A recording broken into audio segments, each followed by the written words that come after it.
Hello, check out your... Hello. Don't... even if it's... It's gonna be just a short stream, let me stream for a while, an hour or two. The question is the doubt. Let me finish this game this way. I think 2 hours should be more late enough to finish this game for the day. Tomorrow, I'll probably try full store. But for today, let me try this one.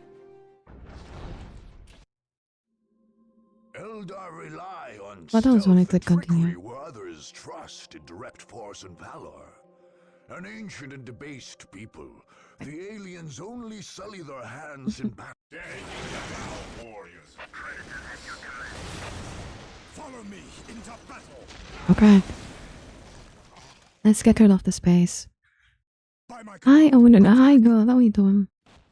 Hi, girlie. Hi. How are you doing? The Emperor's finest reporting. How you doing, girlie? How you doing? The Emperor's finest reporting.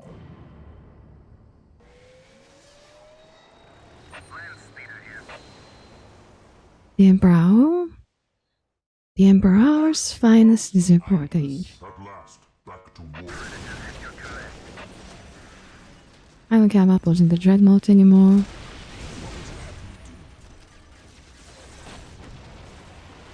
Oh my. I'm on that thing. Hi, Owner, how you doing? I started the stream much later than usual today, but oh well.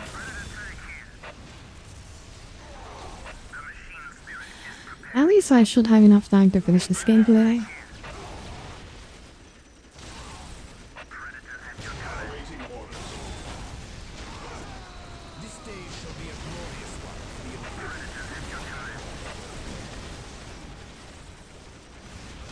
Okay.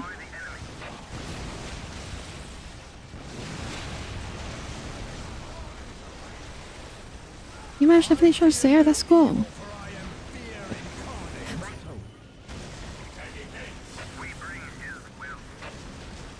I fear no evil, because I am fear.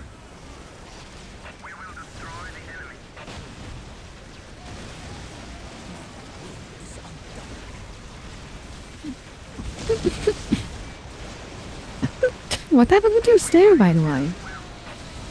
Why did it break? Are you okay now? Like, is your stair?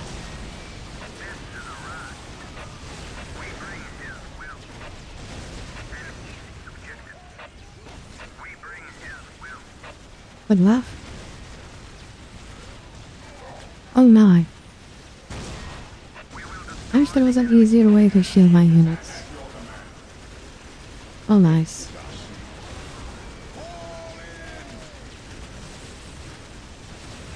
What happened to your stair, by the way? Why did you have to fix it?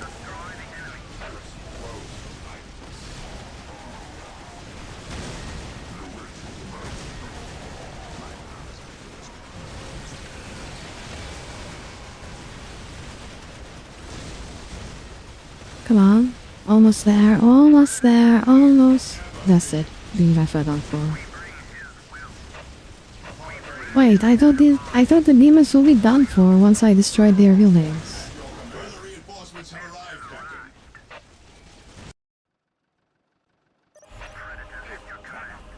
Normally, when you break... Oh, nice!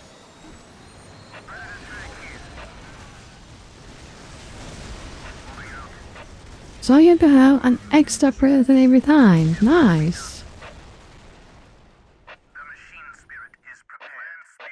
Oh, I see. Once you destroy their T buildings, everything just despawns. Nice.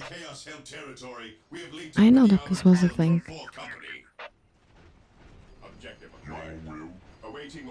Oh, nice. We got the armored column.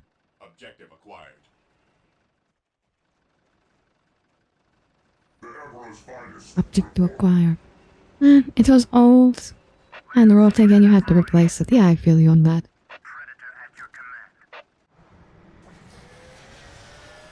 Land speed needed applied. It would be much better if you stopped with the land speeder thingy.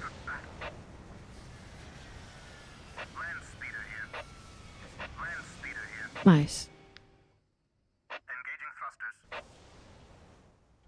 Okay, let's send these land speeders up front. I just want to send these land speeders to attack stuff. No, but I can do with these land speeders. Hit and run.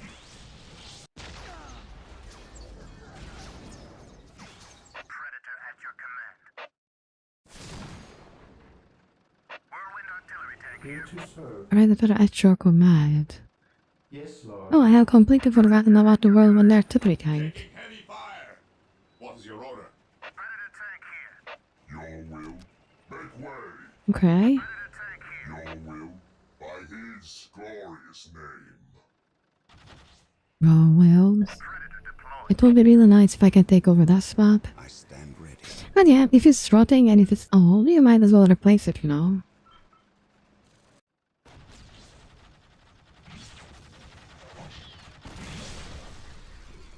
At last, back to war.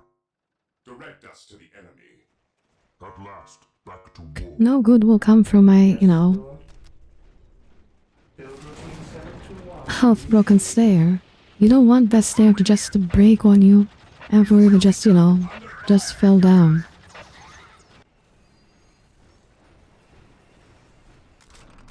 Yes, most beneficent one. Yes. We seek the You enemy come here. Except for reverse. by his I just need you two guys. Yes. Direct us to the enemy. Yes. Yes. Okay, you guys can go there too. Yes, yes. Fire. By the other cows, most demonic entities need some sort of anchor to remain in Your command. space. Where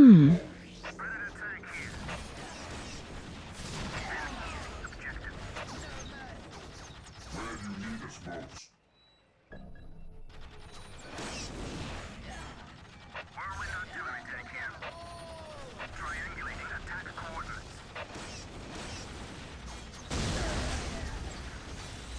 Oh, nice.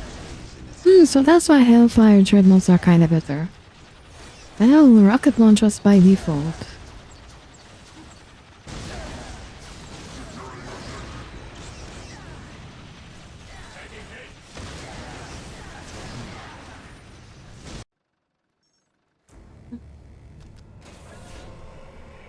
Last time I tried out the librarian, it was pretty weak. Your will. We await your command. I await your instructions. We await your command. Apothecary. I await your instructions. Yes, Lord. As you wish. Okay, let me repair my units by the way. Like, my units have taken an unreasonable amount of damage.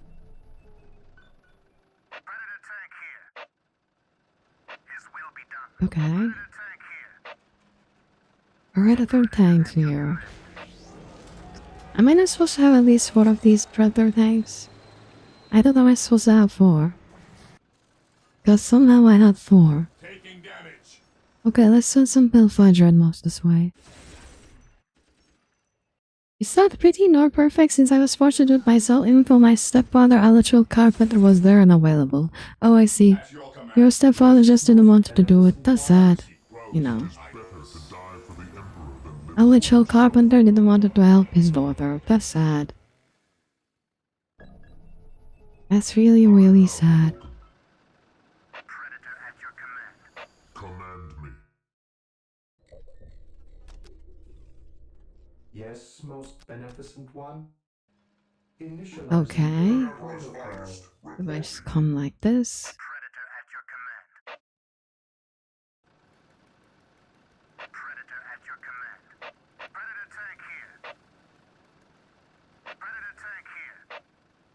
I accept. Predator tank here. My brother. Yes. We are Your will. together again. Yes.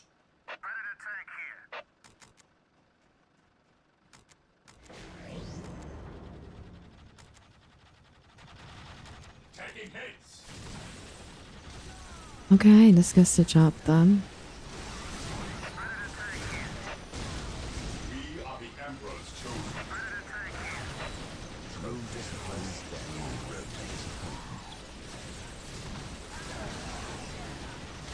Librarian should go here. Is that? But still, as long as the stair you made is healthy, you know.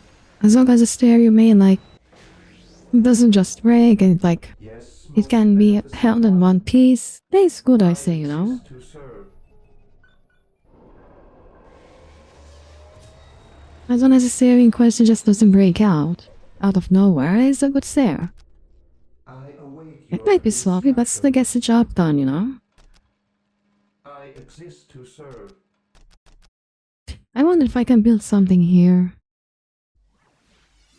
You know what? I'm just gonna build two of these. Like, if I build these things here, Instructions. no, I don't think I'll be able to fuck up those guys. Or wait. Yes, most No, beneficent one. we're putting a whirlwind there isn't gonna help with anything either. I used some chinel wood from an earlier stair renovation last year, so it should hold for a while. Well, yeah. As long as it holds, then it's fine. As long as it holds and it doesn't breach.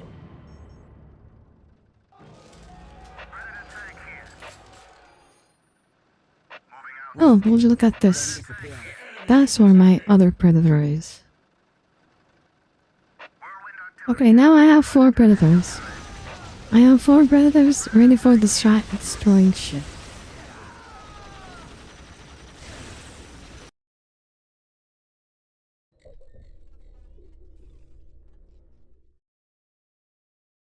Which method does this? One was new. Okay, nice.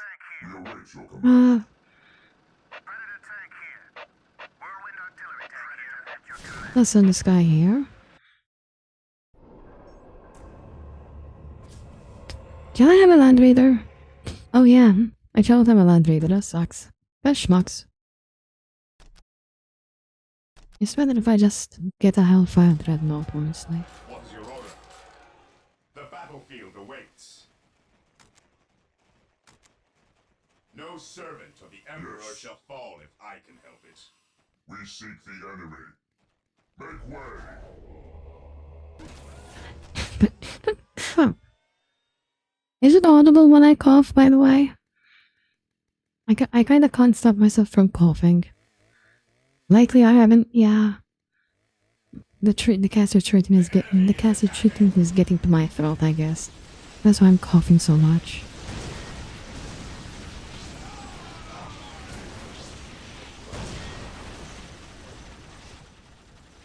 Oh my. What will you do after you are done with this game? Straight into the DOW? Yeah, straight into the DOW. Once I'm done with this game, straight into DOW. Dawn of War 2. Once I'm done with this thing, I'm gonna play DOW. Well, I'm either gonna play Dawn of War 2 or Kingdoms of Amalur. Like, there's a chance that I will play both of them at the same time. But like, you know, I don't like playing 2 games at the same time. Like, that thing just never ever worked out for me. I command today the Emperor protects. Agreed. Yes. I command in the name of the Emperor. I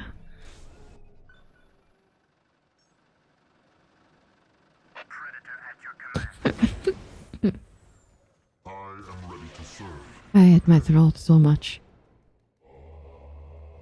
Direct us to the enemy. Where do you need us most? Direct us to the enemy.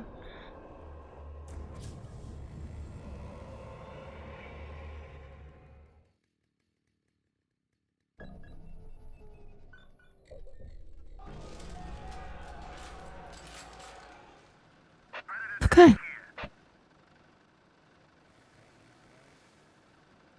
Apothecary here. I think I'm mostly ready for the mission.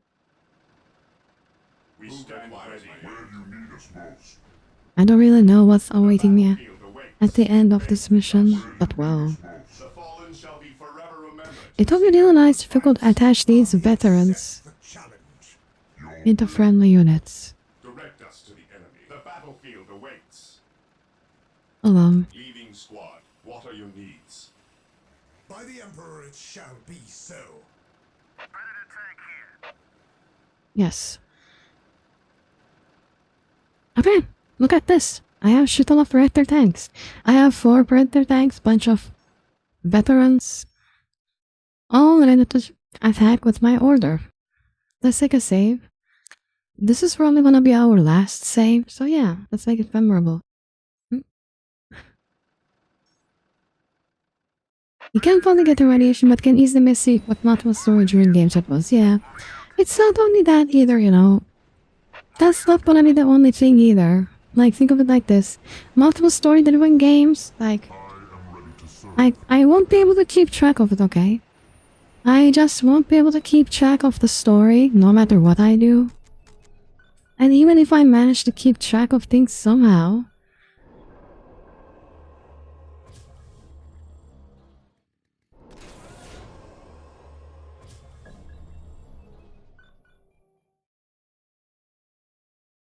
Taking damage.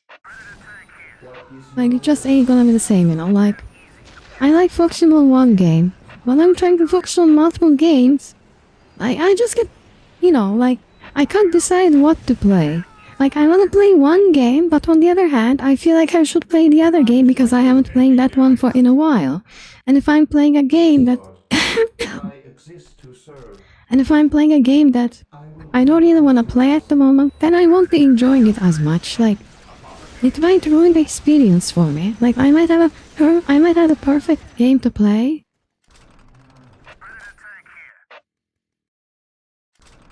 but the experience might end up being ruined for me. I already need these two here.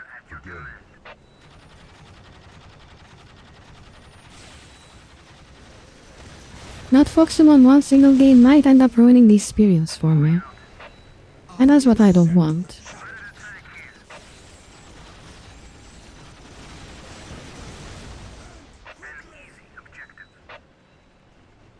So yeah, I will probably go straight into DOW. Like, there's a hot 90% chance that I will go straight into DOW.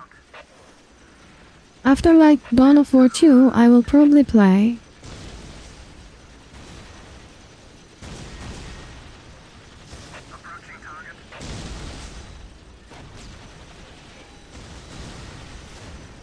There's a high chance that I will play either Kingdoms of Amalur or Warhammer Rogue Trader.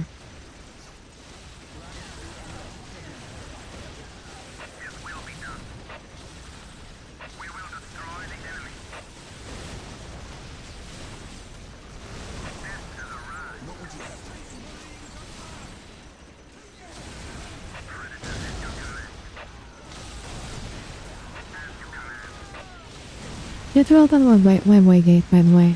I don't want any random bullshit webway gates stopping me from what I wanna do.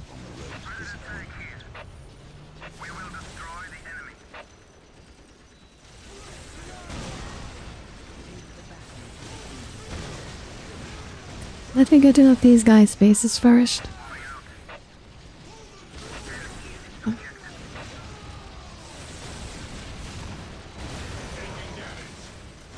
I'm assuming that Dawn of War 2 is a story-based game as well. Oh, now I think about it.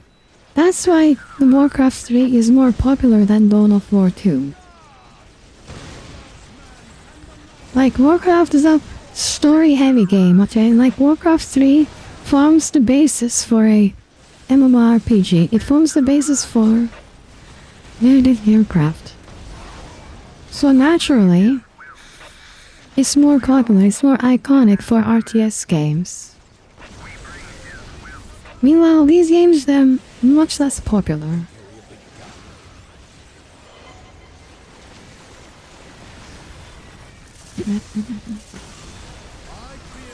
Oh my. I didn't like this ability, by the way. I fear no evil because I am the fear incarnate. Nice.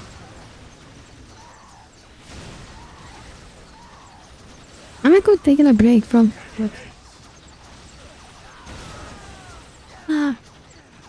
You're okay with taking a break, especially if I go around exploring the story? Well, to be honest, I'd rather not take a break if I'm exploring the story. Like, think of it like this. If I'm exploring the story of a game, then I'd rather not take a break. If I take a break, like, you know, I'm gonna end up forgetting the lore, forgetting the story, and I'm just gonna make the game a little bit less enjoyable, you know?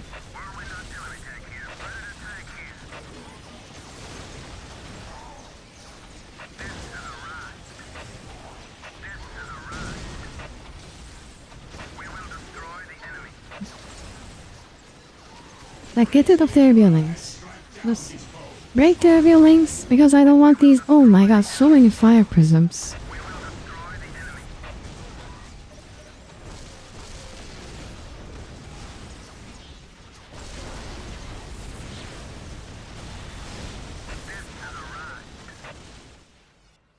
I stand ready.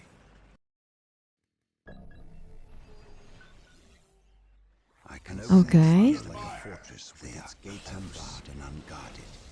I shall never tire. Nice whether these guys stand there.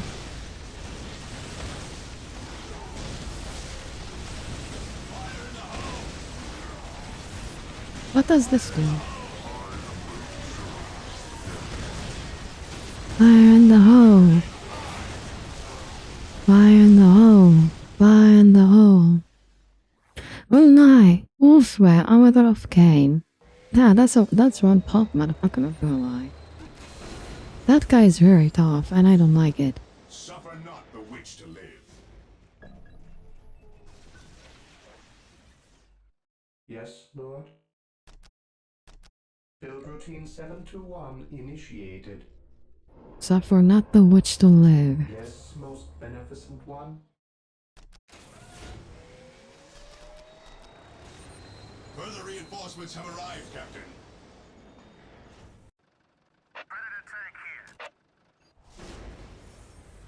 Nice. You guys just come over here. Taking hits. Would you look at this? I have even more reinforcements here. Did I manage to kill the avatar? Or is that avatar still like fucking with me here? There are like 50 years between the games anyway, so it will be lore friendly. There are like 50 plus years between the games. Oh, there are 50 plus years. Yeah, but I still like playing them in a row, you know? It's better if I play them in a row. I'll enjoy it more that way.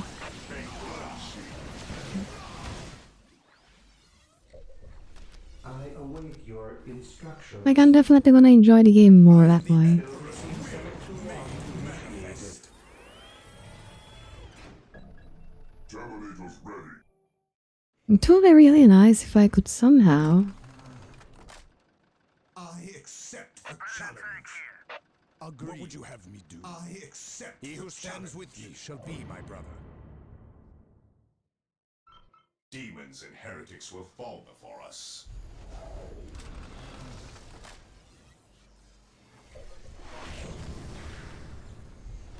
Yes, Lord? Taking damage. it could be really nice if I could build this thing like this, by the way, you know?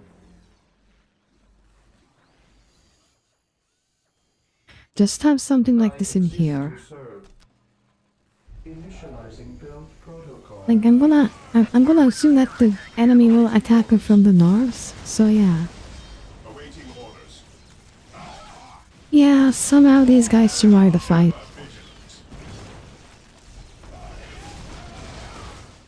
At your command. Predator at your command. Predator tank here. The machine spirit is prepared. Okay, I'm gonna gather my forces here again. As long as you didn't get 40k fatigue. Yeah, I don't think I'm gonna get any fatigues, honestly. I don't think I'm gonna get any fatigues anytime soon that easily, honey. I don't think that's gonna happen. Here to serve. Your wise counsel belies your years. By the Emperor it shall be so. Fear denies. Stick with these guys. Cleanse. Urge. Kill. Whirlwind here. Approaching target. Faith is purest when it is Yeah. unquestioned. Okay. Further reinforcements have arrived, Captain. Deploy behind enemy lines. The Emperor's finest reporting. Once more, we go to battle. Nice. This guy is here too. Need us most. Your will. The Emperor's finest reporting. Marine squad Good enough. I got all the tanks here.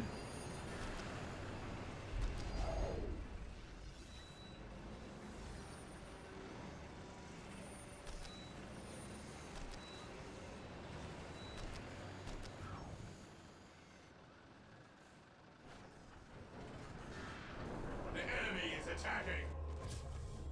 Your will.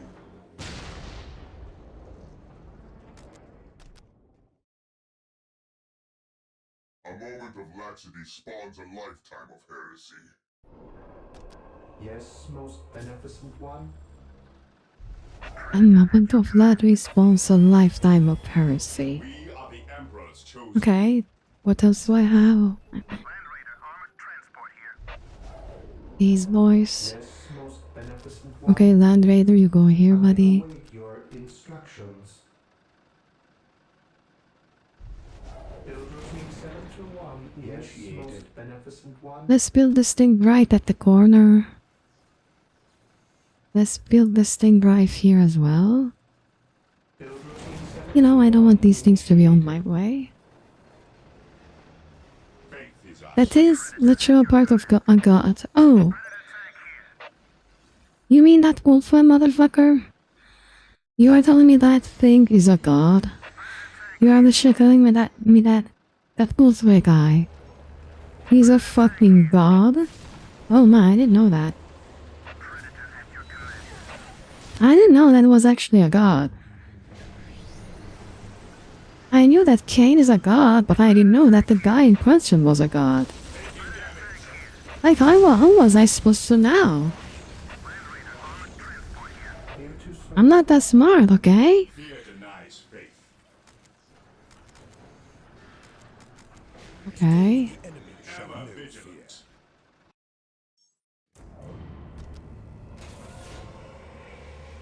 Ever vigilant. Okay, what else can I have? Like, by the way, why I don't have enough forces? Why do I feel like I don't have enough soldiers? Yes. Apothecary ready. We await your command. I feel like I'm lacking in certain departments. None shall stand in our path. Faith is purest when it is unquestioning. Okay, I think that's all I have. Yes, my lord. Where do you need us most? How can I serve? Apothecary ready. Where do you need us most? The fallen shall be forever Uh. remembered as the Emperor's finest. The enemy is attacking. Yes, my lord. No, I feel like I should keep these forces in my base. You just never know when you are gonna need defensive units in your base, just defending everything. Okay. You buddy, badooey, Your cause. badooey. I'm here. Okay. I shall rally the troops to your cause. Troops. Okay. I don't need nothing from here, okay. How can I serve?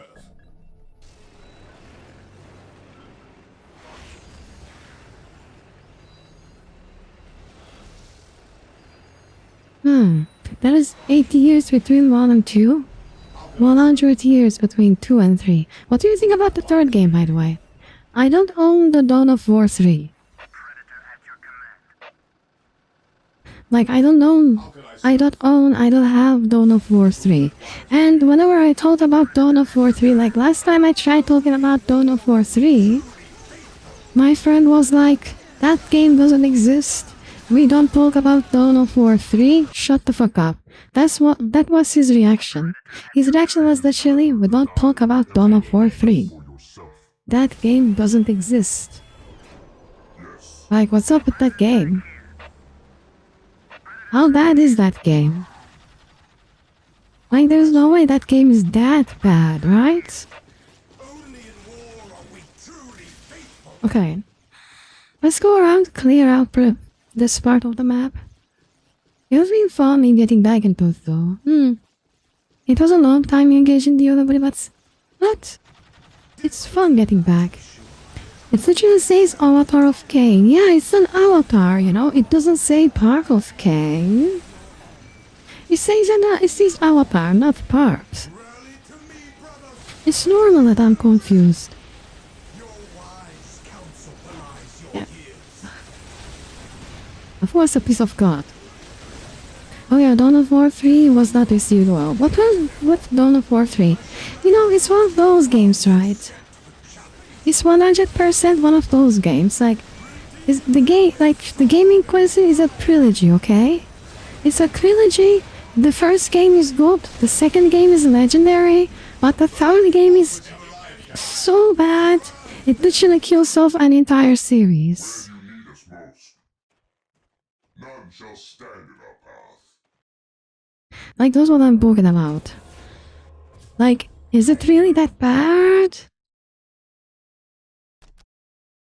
Why is the game bad, or is it just bad for a Dawn of War game? In no way is that bad. Am I right or am I right? Like, what's wrong with that game, anyway? Like, last time I asked my friend what's wrong with that game, he was like, that game doesn't exist. It doesn't exist, it doesn't exist. Like, why are you like this? Why is it so... Why are you treating me like a heretic for talking about that game? What are you doing? That is not what I'm talking about, Ozer. How are you doing, Ozer? Are you ozing? How are you doing, buddy? How are you doing? How are you doing? And what do you think of Warhammer Dawn of War? What do you think of this game? I'm like, tell me about this game. Why do you like this game? And share some memories with me related to this game. Yes, most beneficent one. Initializing build protocol with all due haste. Difficult. Yeah, there is no Dawn of War 3. There is no Dawn of War 3. That's what I'm talking about. Why did I say stuff like, there is no Dawn of War 3? How bad is it? Why? What did that game do? What kind of heresy did that game commit?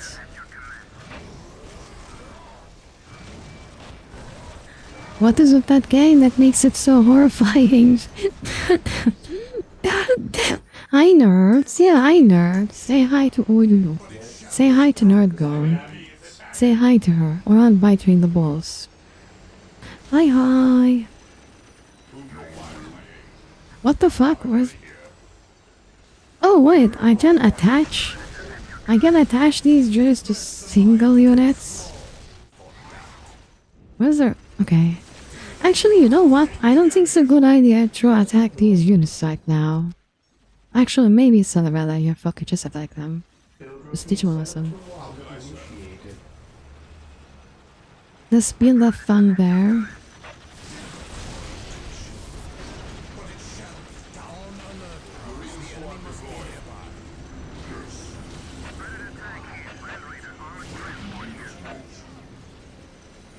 Further reinforcements have arrived, Captain.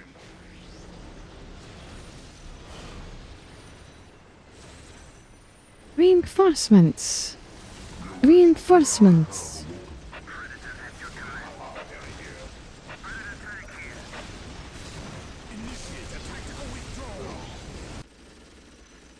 I await your instructions. Taking hits. I will do as you ask.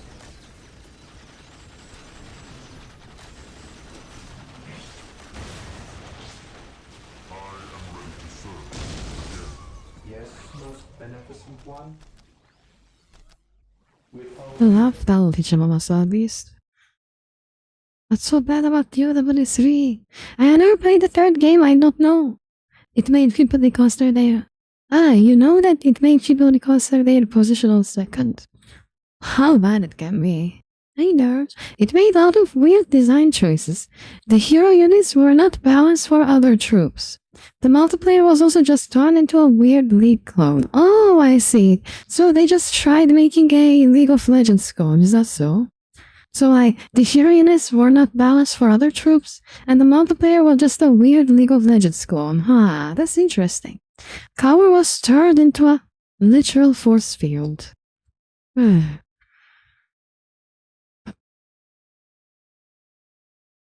find the cover we are talking about here, by the way. Like, what is this cover you guys are talking about? Like, what cover is this?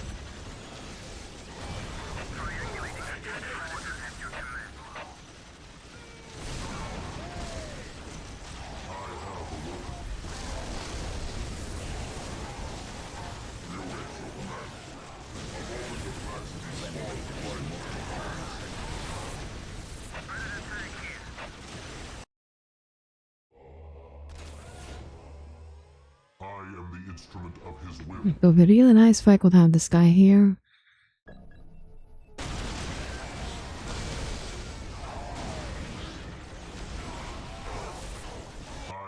Hello, super cool guy. Hello, buddy. Hello, how you doing? How you doing? How you doing? Oh, wait, so I launched the wrong buys. Yeah, would you look at this? I'm struggling with the most basic stuff shit.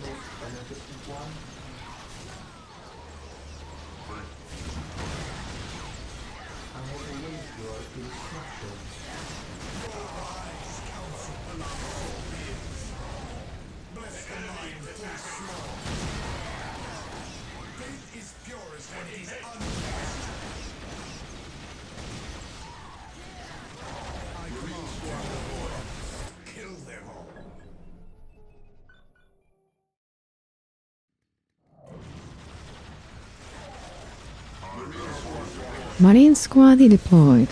Okay, let's launch another all these dice here.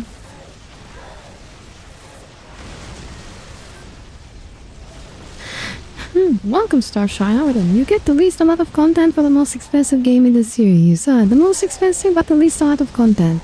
And badly optimized. You're a fan of Dawn of War 2 and Outlast. The first one is kind of boring to me, but I still like it. I know. I like the first one. Like, honestly, I am enjoying the first one.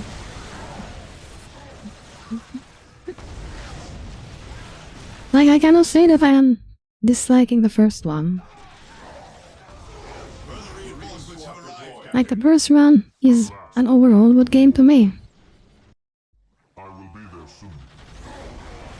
By his word. I await your instructions. Land Raider deployed. Protocol. Initializing build protocol. I stand ready.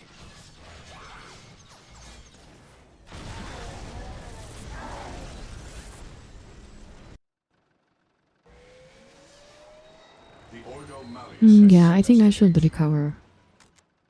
I think before assaulting the enemy any farther, I should just sit here for a few minutes and spend some time recovering. He who stands with me shall be my brother. Thank you for the follow, Schmuckle guy. Are you winning? I'm trying though. You have a pretty calming voice. Oh, thank you, honey. Thank you, thank you. Predator deployed.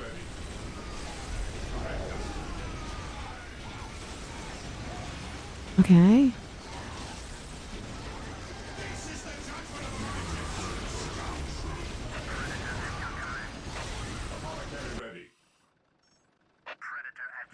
This is the judgment of the righteous. Scum. Predator at your command. Moving out. Okay. Command. Give me the upgrade. Give me the upgrade. On patrol. Predator deployed. I am the Emperor's will made manifest. Let me use some puzzle dust this time.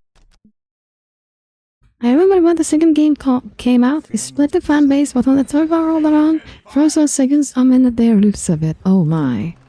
So, that's literally what happened.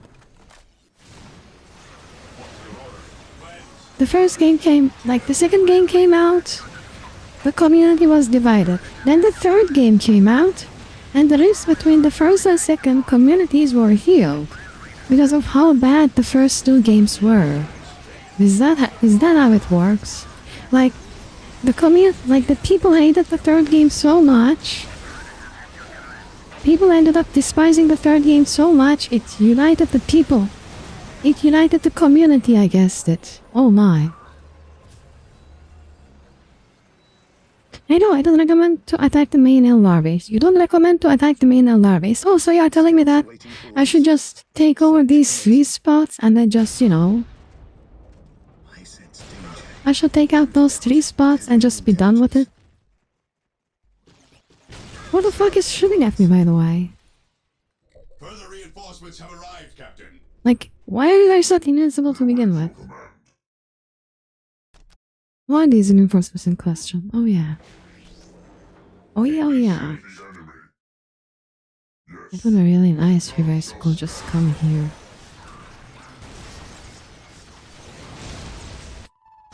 Oh, so you're telling me that...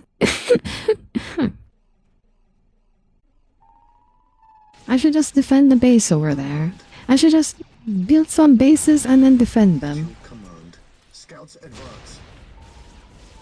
Taking heavy fire. We must withdraw.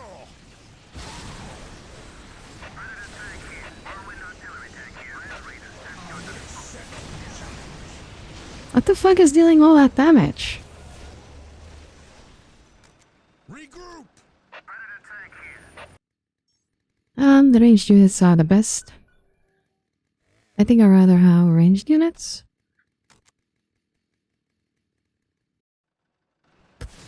I don't want this thing to like spamming Space Marines. Okay.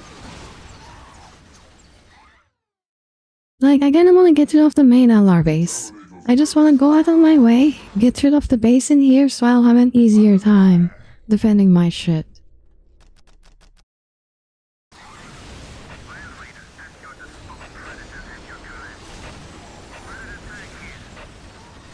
Also, why am I spending too much effort in defending this stupid base?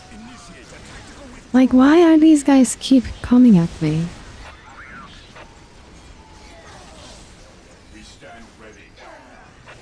To be honest, the biggest problem of Dawn of War is too far too unforgiving to be fun.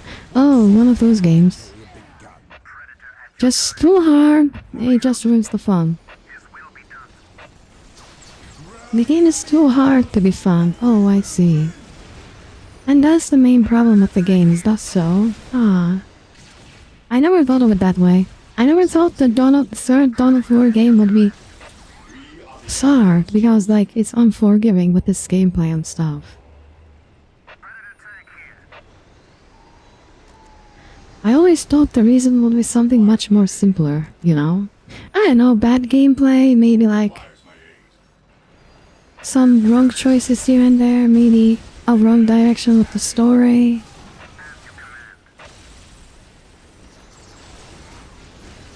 Have you not noticed that there's a full cover partial cover mechanic in the game, as if your units take less damage when they are environmentally protected? Yeah, like when your units are inside trenches, like when your units are inside certain things, they take less damage. I am well aware of that.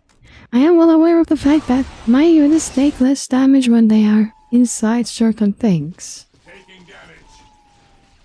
When my units are inside certain things, I know for a fact they take less damage.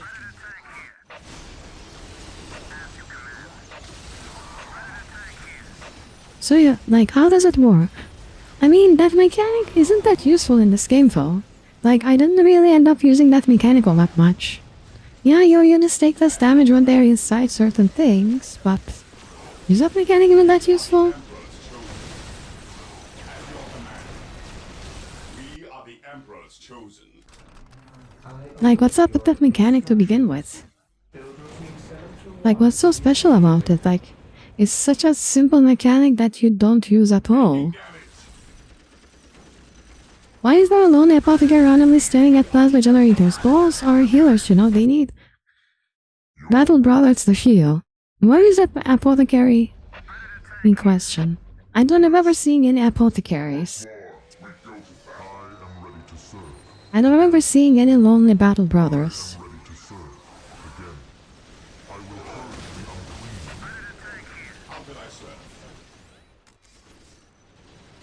I mean, I ordered these guys to, like, you know, catch up with these guys.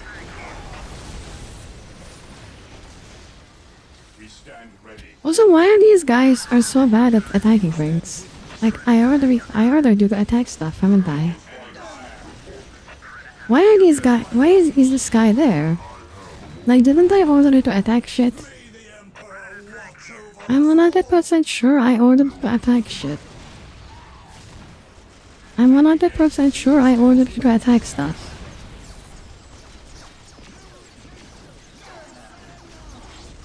This day shall be a glorious one for the Imperium. For terror!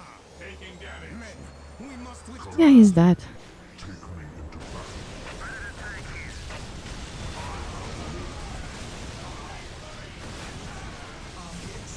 I thought I learned English by now, but I can't understand every third word.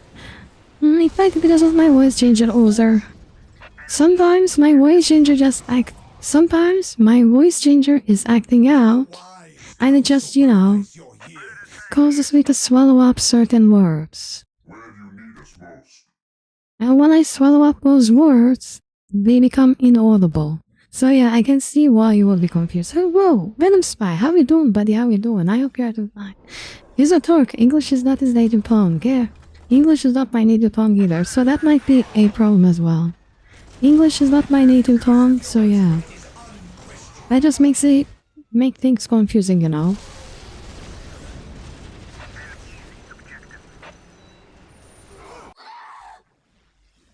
By the Emperor it shall. So why am I supposed to attack that base, right? Predator at your command. Go take over that rock.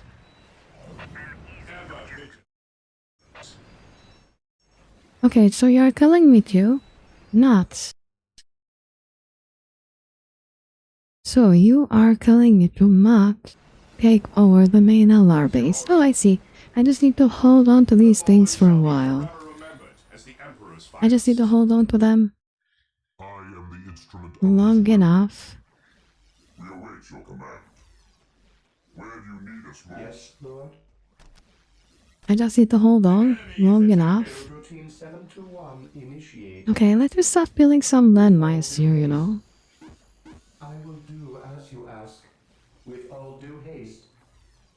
It's gonna be a while until I capture those bases. Hello. As you ask. Ivy, that mechanic is most useful for multiplayer battles. That was much in the campaign. Mechanic? You mean the healer, right? When you say mechanic, you mean healer. Whirlwind here.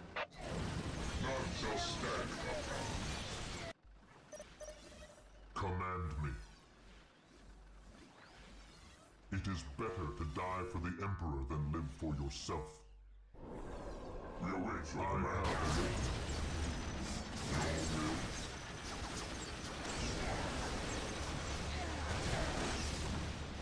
I am the instrument of his will. To me, my brothers.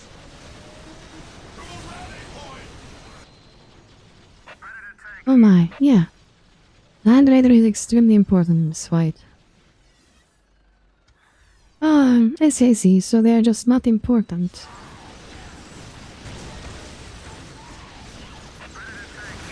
But yeah, oh my god, why am I taking so much damage? Like, why do these buildings are so weak?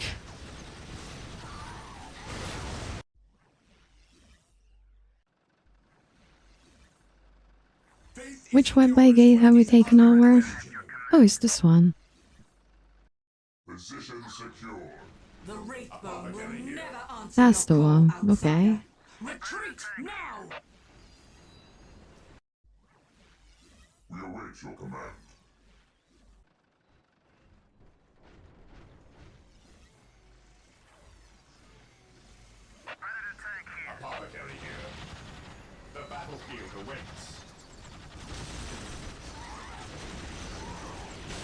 Okay. Part of me really wants to not to backseat anything for you, though. And part of me really wants to just flout nature with all the lore, fought back that strategy. You can't talk about the lore, it's fine. I don't mind lore bombs, you know. I really don't mind lore bombs. Lore is fun.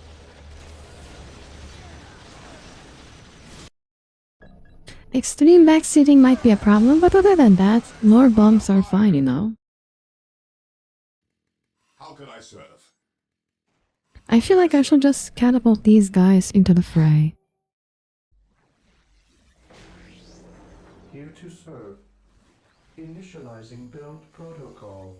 Build routine 721 initiated. Hey, Joravi! Hey, my man! Hey! Hi! Hi! You're fine. You finished making text file of what Google Translator calls coursework. Yes, most beneficent one. So you made a coursework thingy? Nice, nice. To serve. Keep poking. Keep doing fun stuff. Doing fun stuff is never bad. Keep doing some. Oh my, nice. At last, back to war. Praise the Emperor. I command in the name of the Emperor. I command in the name of the Emperor, I will. Why are you drinking? Ah. And tonight you are drinking? Right, okay, drink. Drink a lot. I fear no evil, for I am fear incarnate. The enemy is attacking. Drinking is fun and it's a little bit good for health. Depending on how much you drink, that is. Hold 3 critical points until I'm done, I suppose.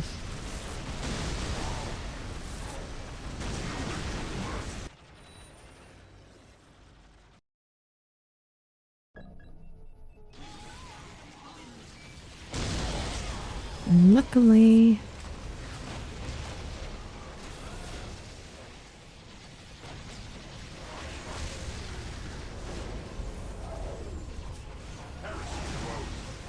yeah, I don't think these Jews defensive positions are useful. What would you have me do? A moment of laxity spawns a lifetime of heresy. Okay, retreat back a little. Last, back to war. Moving out. I will crush those who stand before me. Today the enemy shall know fear. Your will. By his sword. You're well. Yes, Lord. I will do as you ask. Okay, I let's await get your more of these things here. with all due haste. How can I serve? What are your needs? We await your command. Let's make it like this. Of his will. That's a Terminator, it's a melee fighter over there. Sounds good. Time to open. Sounds good. Time to open the stash and drink something funny too then. Yep. Open up the stash and start drinking. Drink something good. Drink something that feeds your soul. Most beneficent one. I await your instructions.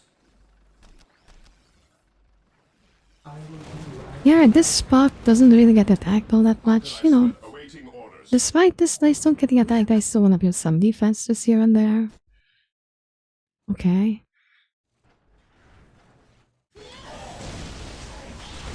Oh, that's not bad. Majority of the gunfight is happening around these parts. Hold on.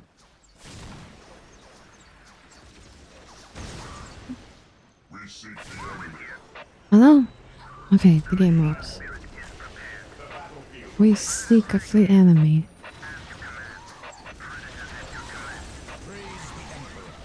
Yeah, these guys have a tendency to attack from that direction. So yeah.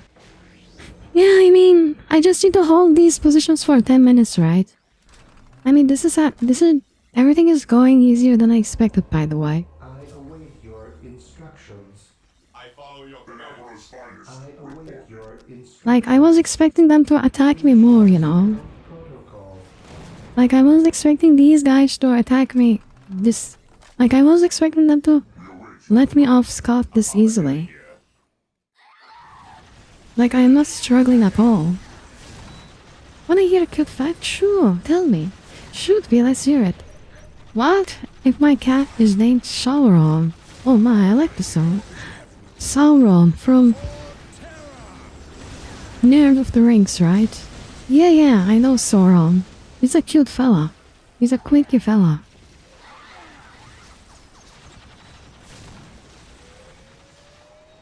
What's up with Sharon?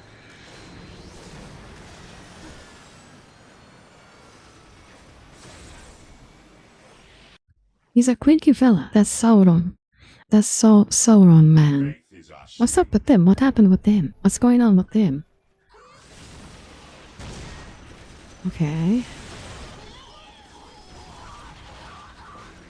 Then keep it away from golden rings. Sauron. I remember watching Lord of the Rings as a kid, but I never understood all the hype surrounding it, to be honest, you know? Like, despite watching Lord of the Rings as a kid, I never really understood why people was like shitting themselves over it. I never thought anything special about that anime. Yes.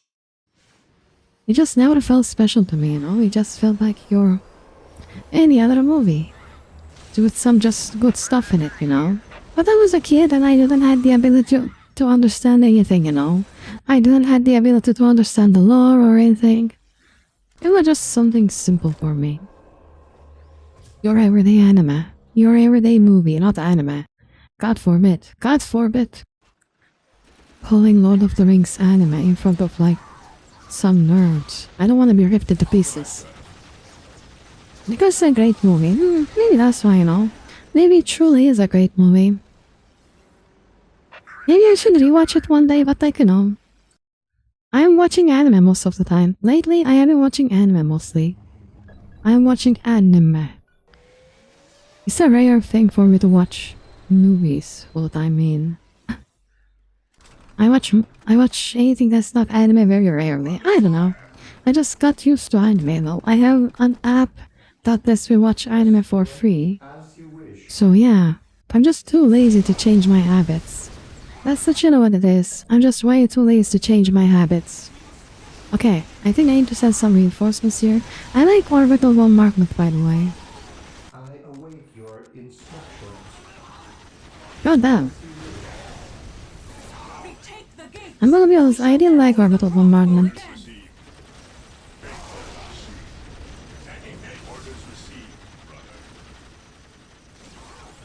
Retake the gates, or we shall never see the craft world again. Heresy grows from idleness.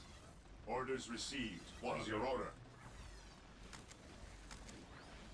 Retake the gates, or we shall never see the craft world ever again. What is craft walls, by the way? What's a craft world, and why are these craft walls so important for Eldar?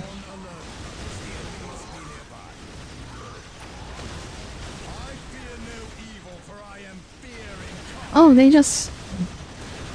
literally sent Avatar of Cain at me again. Well, at least, are you weaker at least? Why am I unable to click on you?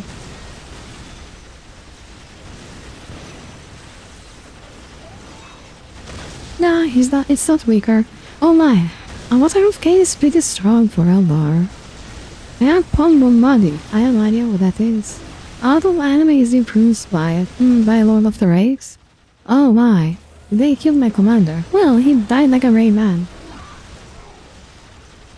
At least there's that. Come out of distance, as default. Nice. Like 2 more minutes and then I'm done.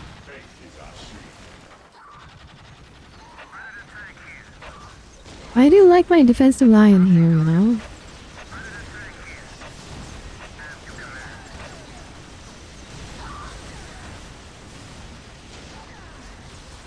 I didn't like how these Predator tanks just shoot everything, you know? I didn't like watching this thing. I didn't like watching them just shoot everything in their path. You prefer the Finnish rendition? That's neat. I love the fan of them. So you already know that I am making my own language, and for word meaning beautiful I took Skella. I command in the name of I see. For the word meaning beautiful you took Skella. In Skella, which is Alex in reverse, named the sword after your girlfriend. Oh, that's cool. It's really cool how you are naming your girlfriend. How you are naming... how you are naming, you know... how you are naming the word beauty after your girlfriend. I like how you are naming your... I like how you are making up a word named beauty for the smack. I like how you did that, you know. I like how you did that with the word beauty. I like how you did that, I like how you did that with the word beauty, and with your girlfriend, and with your like imaginary language, you know. That's nice. That's nice. That's a really nice thing to do. That's a nice, fun little thing to do, and creative too. Hold on, let me watch this cutscene, then I will catch up with the chat.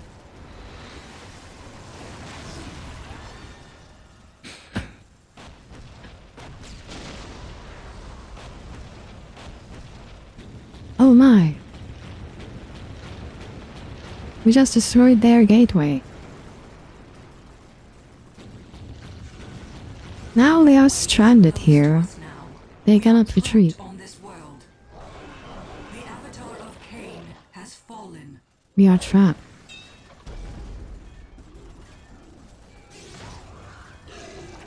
Yep, realize how they are lost. Go, all of you. The fight Find what refuge you can. and in the wilderness. Space Marines are won. Go and find refuge in this world.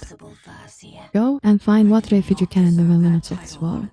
My vision has failed us all.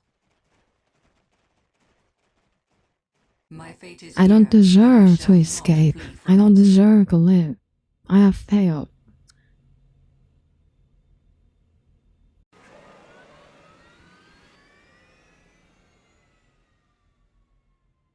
She should have escaped though. No need to succumb to your pride. Remember how the orc chief of retreated the moment he lost the fight. We're not on the same.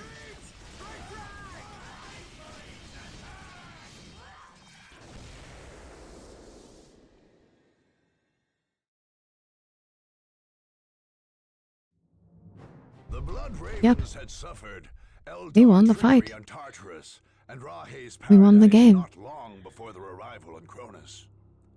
In Tyria, they avenged their fallen battle brothers with alien blood. By sealing the Eldar Farseer Taldir's Redway portals, they blocked any possibility of her escape. What followed was a careful hunt for every last alien in Tyria, culminating in the death of Taldir herself. The chapter's librarians, for their part, spent Eldar are the only ones who are after truly battle perished. studying the remains of the fearsome demon summoned up by the Eldar. This so-called avatar of Cain, the savage incarnation of a blasphemous alien god, crumbled into inert matter at the battle's apex. Epistolary Antaeus, senior librarian on Cronus, made sure that each piece was collected, catalogued, and shipped back to the chapter librarium. In later years, this would cause the Blood Ravens no small amount of trouble. So the pieces we collected caused problem for us. By the way, I didn't like how the Eldar was the one that truly lost the fight in here. Like, Tau lost their commander, and then they grabbed the corpse of the Tau, and then they retreated. Orcs, the orcish leader, he just ran away the moment when he realized that he lost the fight. Chaos Force as well, they lost their commander, but they still kinda, you know, they still kinda didn't lose that much.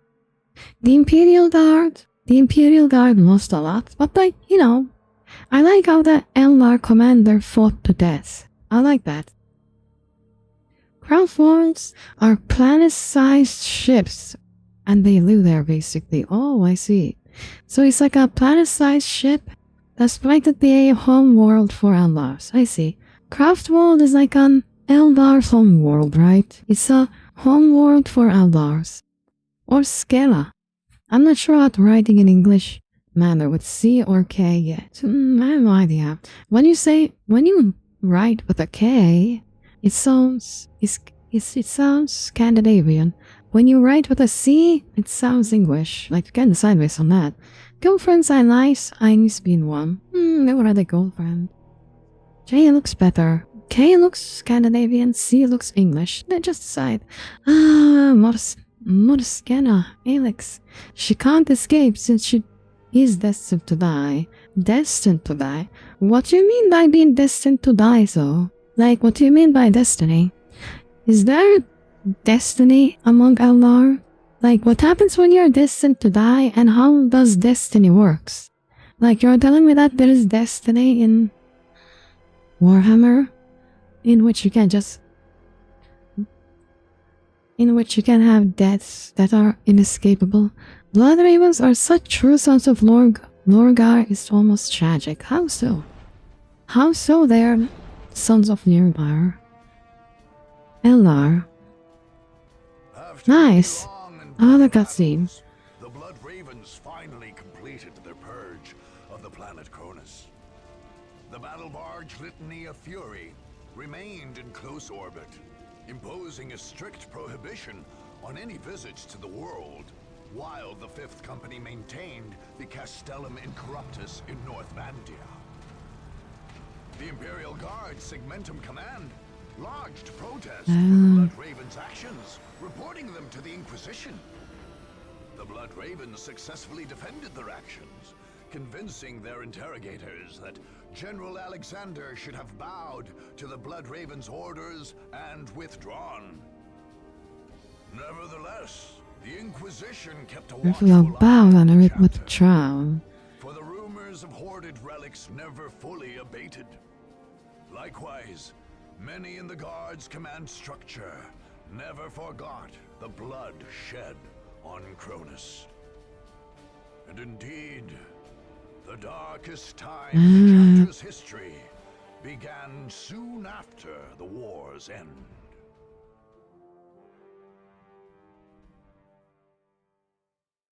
Mate?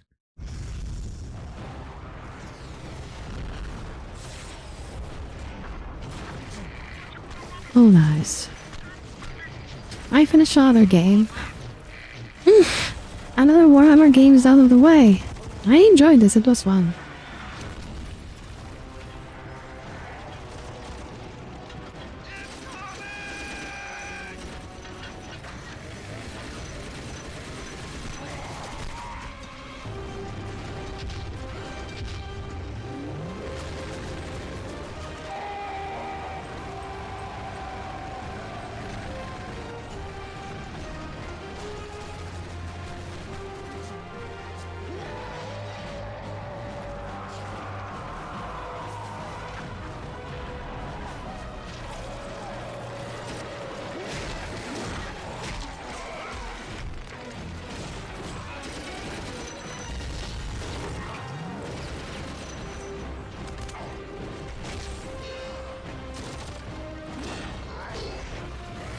Yo, Barbuta, how we doing, buddy? Barbuta in the house, how we doing?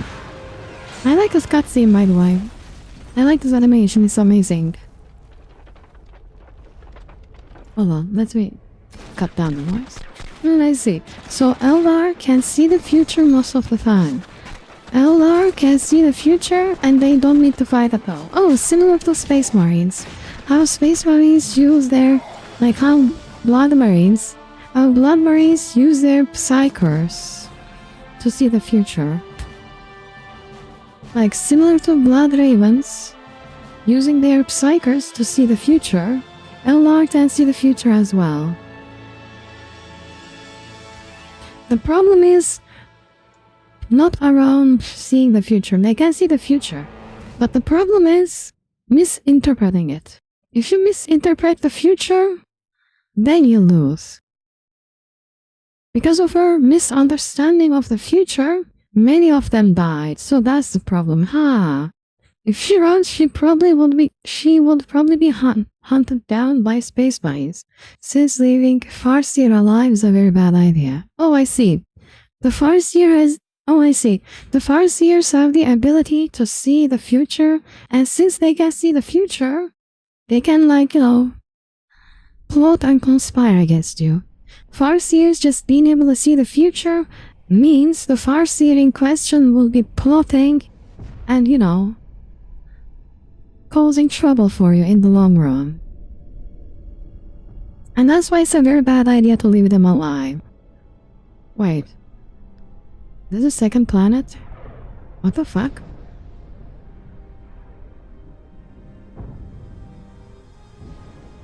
Sortie Gion right at the credits of the game, but why is the future?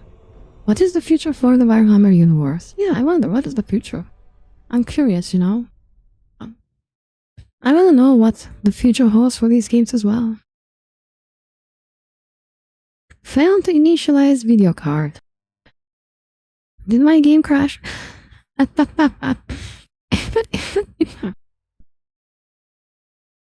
None of war wonderful. Guys, my game just crashed. My game just crashed right at the end of it. Oh my god, my game crashed so bad.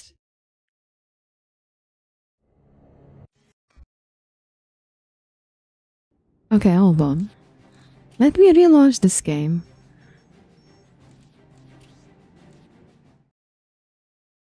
Okay, let's make this full screen. 2007, yeah. By the way, guys, I like retro games. Do you guys have any retro games you guys like? Zeal is no excuse. Yep. And I got there are skirmish missions in here. Dead Man's Crossing. Oh my, by the way, if I'm gonna play a game like this, the last thing I want is to play a game with choke points. Breaking the choke points in this game is nearly impossible. Emerald River. Emperor's Valley. That's not a valley, by the way, that's a fucking castle. Doom Chamber.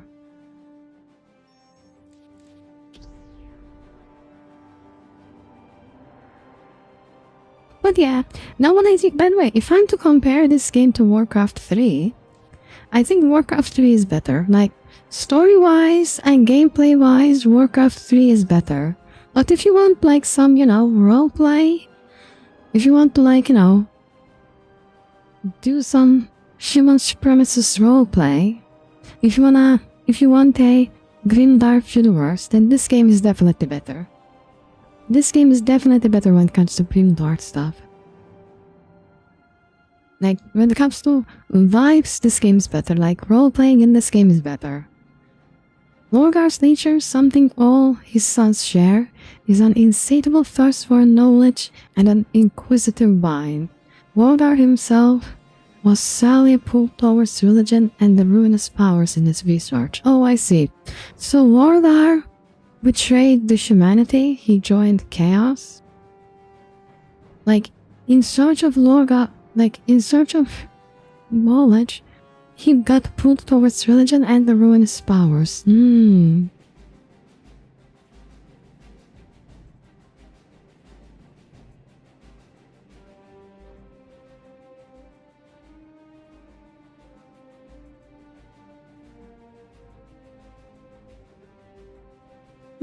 Warhammer is bad now. They resurrect people left and right. Yeah, I can see why resurrecting people might be bad, there's a very beloved character, Beloved character, they have a great lore, and out of nowhere that character just dies, that character just dies and he had a legendary death, That character completed his arc. And if you and if you revive that character, that just it feels like a cheap shot, Just reviving a character like that out of nowhere feels like a cheap shot. If you're reviving well-written characters from the past, it means that you don't have the capacity to write new characters. The sole reason why you are reviving characters that we're dead is because you just don't have the capacity to make new beloved characters. The future for 40k is Tyranids. I like Tyranids, by the way. I like the thought of Tyranids, by the way. Spacebox just devouring everything. I want that future. Soulstorm crashes at the end too. Yeah, Warcraft is insanely good. I agree, Jarvi. Warcraft is so good. Like, Warcraft 3 is so good. Like, think of it like this. When I was playing Warcraft 3 as a kid, I never complained about junkiness. Like, I never went out of my way. I complained about how bad the controls are. But when it comes to Dawn of War, the controls can be really bad, you know? Like in Warcraft 3, when you order your soldiers to attack something, they go and attack that thing. But in Dawn of War, that doesn't happen. In Dawn of War, you order your soldiers to attack something, and then half of your soldiers are just waiting, just not doing anything, you know? Half of your soldiers will just stand there, not attack anything, and I hate that.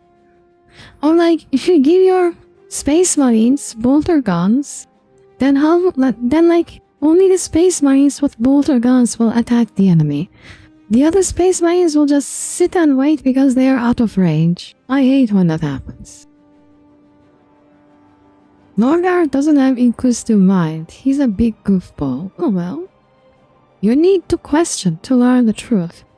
Big E antagonized Lorgar too much to let that show properly. Yeah, I mean, I think Big E was a bad father. I mean, apparently, the Big E's, like the Emperor's children, were stolen from him. And then the Emperor, like, you know, I think he didn't raise his children properly. So that gave his children some daddy issues, and those daddy issues caused those children to turn, I guess, the Emperor. I mean, that's really sticky, you know? Like, imagine having daddy issues so bad, you end up betraying humanity. Like, sheesh. It's funny because Warcraft is inspired heavily by the Warhammer. Oh, really? I have no idea about that, by the way. By the way, Jarvi, my lore knowledge about Warhammer 40k is limited. I don't know much about the lore of this game. I don't know enough about the lore of this. I don't know enough lore about Warhammer. It's very limited. It's funny because Warcraft is inspired heavily by Warhammer. I mean, I played World of Warcraft and I did learn, like, despite forgetting a lot of war-related stuff about Warcraft, I still, like, when I was, you know, learning new lore, when I was learning new stuff about Warcraft, when I was playing Warcraft, World of Warcraft, I never really saw any connection. But there was this thing, when I was playing World of Warcraft, I didn't know that Warhammer existed. I knew that something called Warhammer existed, but I never knew anything about it. So there was no way for me to make any connection between World of Warcraft, between Warcraft universe and Warhammer. So yeah, maybe it's true. Maybe it's probably my ignorance. Retro. Pac-Man, Tetris, Super Mario Bros. None of those games are for me. Sonic the Hedgehog. Yeah. Modern retro. Give me modern retro games. Like, you know, Half-Life, Warcraft, Dawn of War, Vampire the Masquerade Bloodlines. That's the kind of retro I like. Big E on purpose behaved poorly with some Primarchs, so they will turn. Why will you do that? Why would Big E want some Primarchs to turn on him? Why did the Big E on purpose behave poorly? Why would Big E purposely give some Primarchs daddy issues so they will turn? Why would he do that? Other games I like mostly from previous decade. Yeah, I have a lot of games that I like from previous decades as well. Damn. Oh fuck. Forgot to mention Postal 1 and 2. Postal 2 is my childhood game.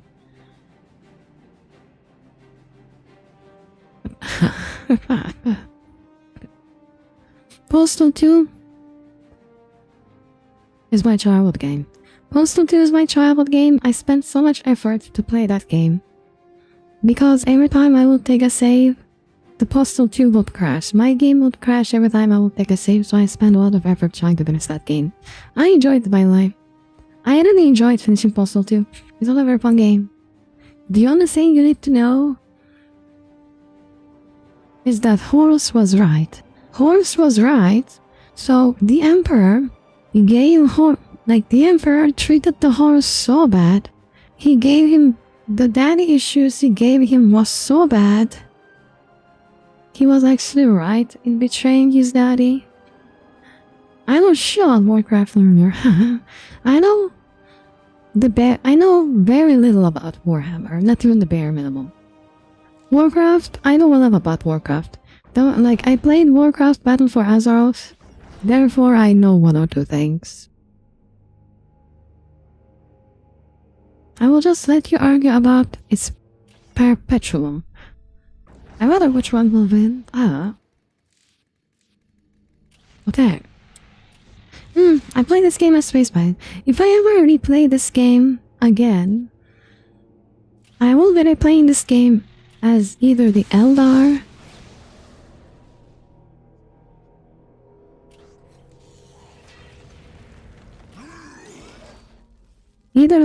or the Necron. I'm really curious about Necron. Or the Orcs. And I don't know what the Orcs are. I just want to discover something new, like the Necron. Brother Captain Davian's book. Horus wasn't right?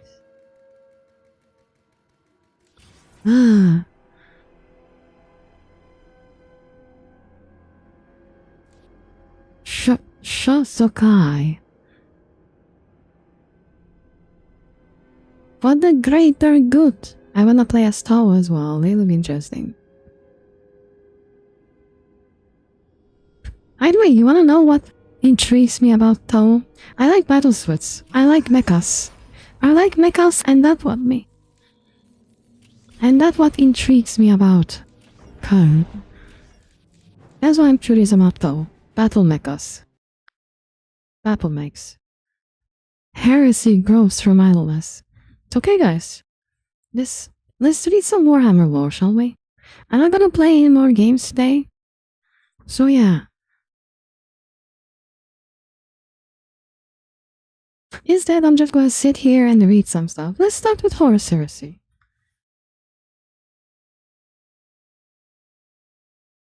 Horus Heresy. What that did prevent those to truly show their unique trait, each Primarch had a unique trait or ability. Angrons was taken from him though. What's up with Angrons? Hold on, forget about Horus Heresy. Angron, Warhammer.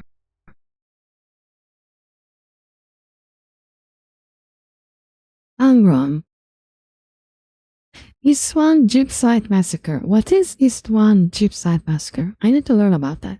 So you're telling me that making Horus and Lorgar betray the Emperor caused the Primarchs to show their unique traits. So that's kinda made the Primarchs stronger? I don't want translation, you stupid fuck. Give me the normal language, fuck. The native language, thank you. Angron, sometimes called the Red Angel, and originally named Angronius of Lucaria, the Lord of the Red Sands, is the Primarch of the World Eaters Traitors region. So Angron is the Primarch of World Eaters Traitor Legion. Oh. So Angron's trait was taken from him. So that's why. Istvan Gypsite Massacre. So Istvan Gypsite Massacre, what caused Angron's ability to be taken from him? Oh. Dropsite Massacre. Dropsite Massacre of Istvan 5.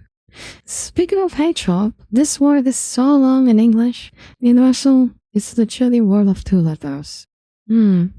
What's hedgehog in Russian, by the way? Remind me. Which Istvan at Welcome Starshine? The one where the traitors massacred the loyalist dogs of the Imperium. Oh my. We have a Chaos Marine right there and here, boys. Welcome, Starshine. He is our cute little Chaos Marine. Drop site Massacre of East 1-5. Also, the Battle of East 1-5 was one of the major turning points that occurred early in the Galactic Civil War that engulfed the Imperium of Man in the early 1st millennium, known in later times as the Horus Heresy. Oh, I see. So, Horus Heresy began with the Battle of East 1. Horus Heresy, Battle of East 1 is part of Horus Heresy. Because the only one I know flew through the window in Trotsky Castle. East 1-4. This is East 1-5, by the way. I think we're talking about East 1-5, not 4. Angron is perpetual little child, throwing tantrums. Oh, I see. So, Angron is the, little child that never got any attention. Alright, what the next game I'm gonna play?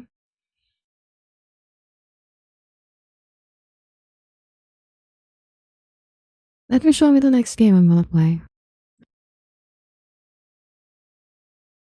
I'm so glad I managed to get into Warhammer, by the way. Soulstorm, this is what I'm gonna play. Soulstorm is what I'm gonna play.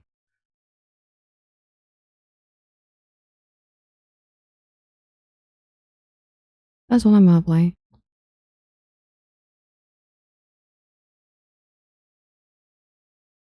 I can't say loyalist dogs. I am Iron Warriors fan. And my favorite Primarch is Peter Turbo. Peter Turbo. Peter Turbo, 40k. Perturabo. So Peter Turbo, Perturabo. Oh my. Iron Warriors.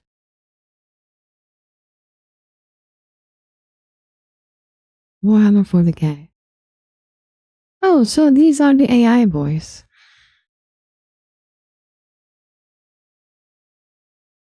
Iron Warriors. Oh wait, they are not the AI. It was something else. Are one of the 9 first founding traitor legions of Chaos Space Marines. One of the 9 first founding traitor legions that turned to the service of Chaos during the Horus Heresy and now fight to overthrow the Imperium of Man. Iron Warriors were originally the 4th Legion of Space Marines, specialized in breaking off sieges and assaults on static fortifications. I see. Break assaults and sieges, which made them great rivals of the Imperial 1st Legion, Imperial 5th Legion, set to construct the greatest static defenses in the Imperium. So these guys' specialization is breaking sieges and assaults on static fortifications. I see. Break sieges and assault static fortifications. It was this rivalry between the legions and between their primarchs at Rabo and Imperial Fist Rogel Darm that helped turn the warriors to chaos. Also, a winner is 2 centimeters and a half.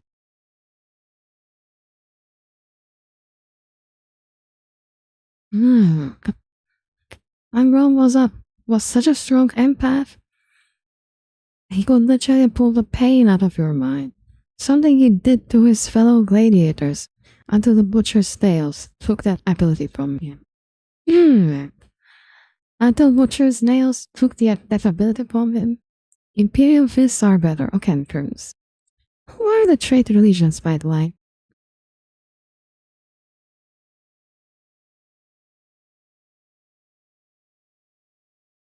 Hold on. Butcher's nails.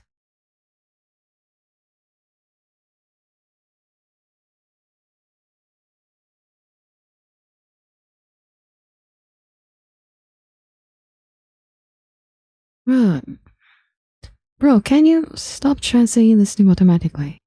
It's so annoying when you're translating shit. Is that a way for me to like stop this translation from happening? Butcher snails, referred to in profane texts in Hexation rules as the cruciaman, were cybernetic cortical implants, a form of archaeotech that dated to the Dark Age of technology, and were used extensively by the Space Marines of the World Eaters Legion, precipitating their fall to chaos. Dark Age of technology? Oh, Dark Age of technology. When these guys are talking about the Dark Age of technology, it's the Golden Age of humanity. It's funny how Age of technology, like the Golden Age of humanity, is referred as the Dark Age. Cybernetic cortical implants are a form of archaeotech. Parity is the only competent traitor. Parity is the only competent traitor Primarch.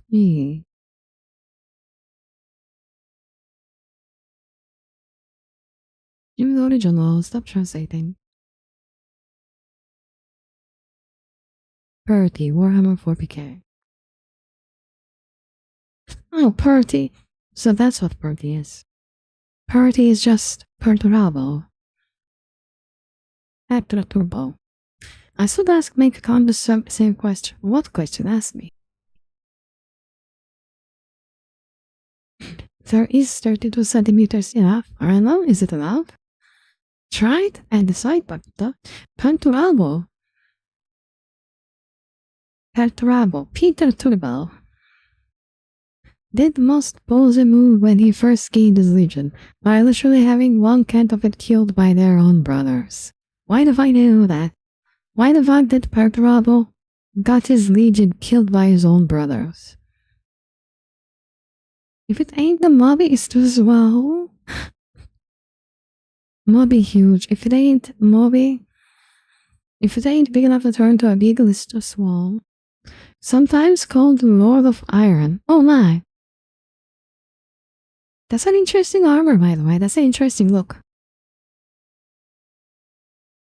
Like, this guy looks really interesting, you know? Like a huge fucking armor. He's in a giant armor that's probably even bigger than his body. Several machine guns attached to his body, and like, goddamn. Like, except for his face here, there isn't an open spot. By the way, it sounds really dumb to have his face open. Parity also has the best minigun? Oh, best mini figure. I see. By the way, you wanna know what I don't like about this armor? I mean, a proper sniper can easily headshot this guy. Like, look at that thick armor. Look how thick this spark is. And look how small the entrance to his face is. Like, this part is thick. Like, they could have covered his face, but why did they do this like this? It's such a bad design choice. Iron Fist. Ah, I see. So this guy doesn't have hair. She just has cords going into his brain.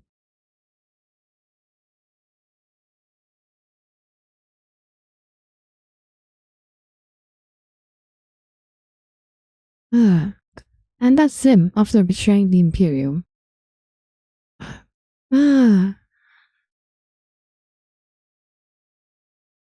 Peter Turbo. Eye of Terror.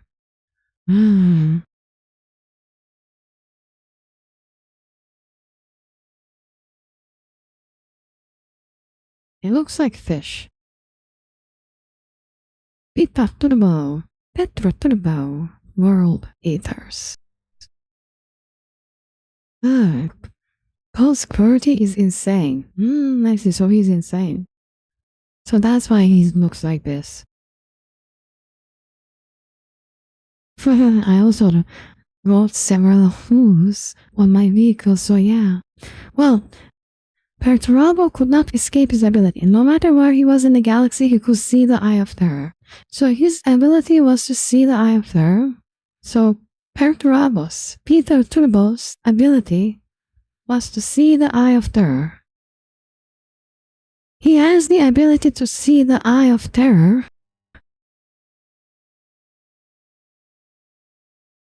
And that's just made him mad. Cyber can't snipe him when he is getting blown to pieces by artillery fire.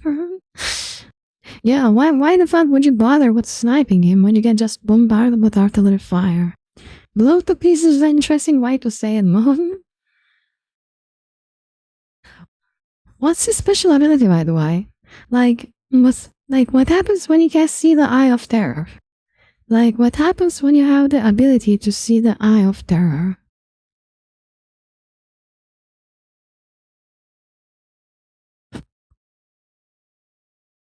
Outflow, original 20 Space Marine Legions. Wind on war and intrigue in the strife-ridden courts of his homeworld of Olympia. Perturabo was a grim warrior and master of technological arcana who wielded logic and mathematics of warfare as keenly as he did a blade on a bowbow. The Lord of Iron was taciturn to the point of insult, preferring to harbor his thoughts against the threat of treachery. Even amongst his kin, few would call him friend, but none could fault his ability to wage a campaign. Few would call him a friend, but he still has a great ability to wage a campaign. Now plot the most direct course to victory regardless of the cost and despite the strain put on him and his 4th Legion during the long years of the Great Crusade. His word was unbreakable as iron. The Great Crusade is just unification of humanity, right? Lasting from approximately 13th millennium into the first decades of the 31st millennium. 2 centuries. When the Imperium was expanding as it sought to bring all human settled space back under the control of a single ruler, the Emperor of Mankind.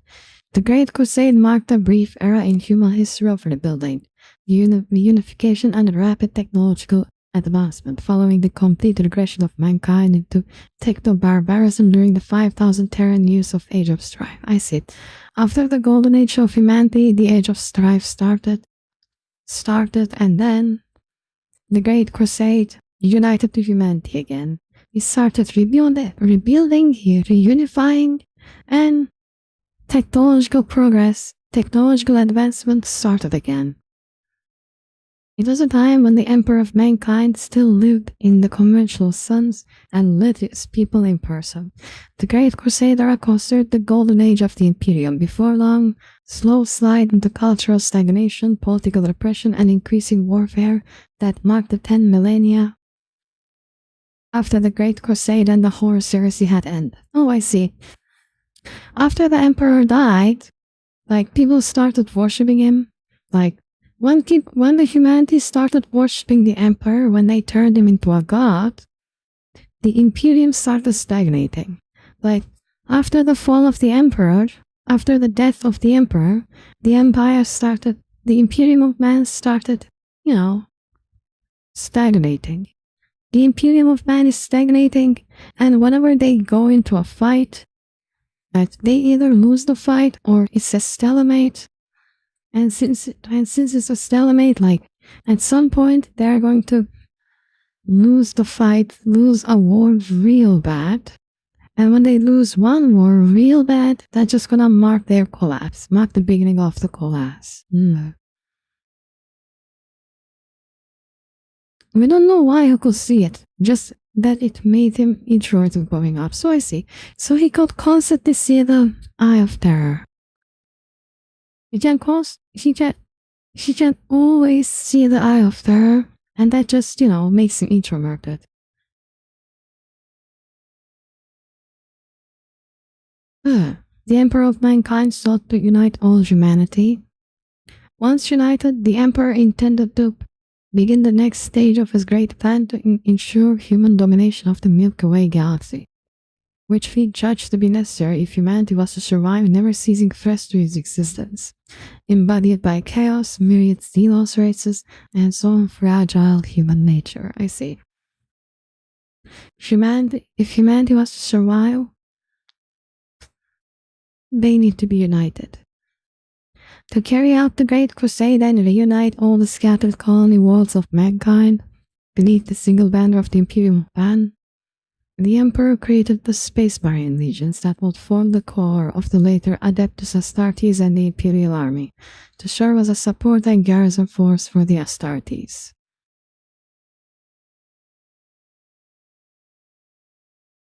The use of accelerated gene culturing of gene seed organs to fill the need for vast numbers of space marines later led to a development of genetic flaws in many of the legions, which will be one factor in bringing the great betrayal of the Horus Heresy. These forces, with the technological and military aid of the Mechanicum as required by the Treaty of Mars, will bring the light of the imperial truth and enforce imperial compliance with the new regime on every human world encountered. At its peak in the early 31st millennium, some 203 silent years after it began, there were 4,287 primary expedition fleets engaged upon the business of enforcing imperial compliance and extending the imperial aegis across the galaxy, as well as 60,000 secondary deployment groups involved in regulating, compliance, or imperial occupations. A further 372 expedition fleets were regrouping.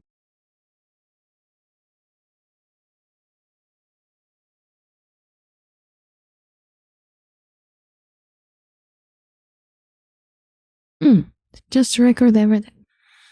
There were expedition fleets recording the things Imperial warriors did. Every Imperial expedition fleet carried with it a corps of iterators, Imperial philosophers, rhetoricians,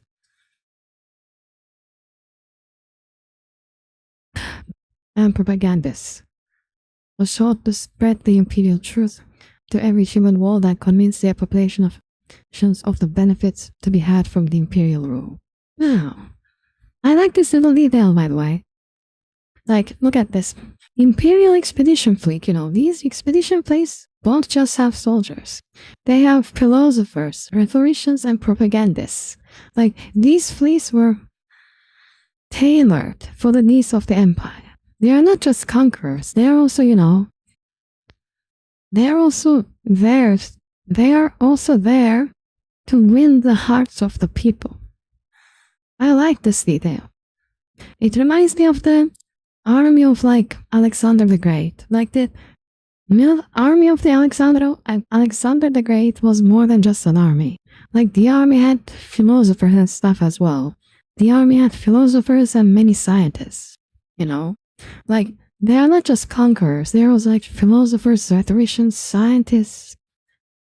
It's so detailed, We can clearly see that the Imperial expedition fleet was made by a great man.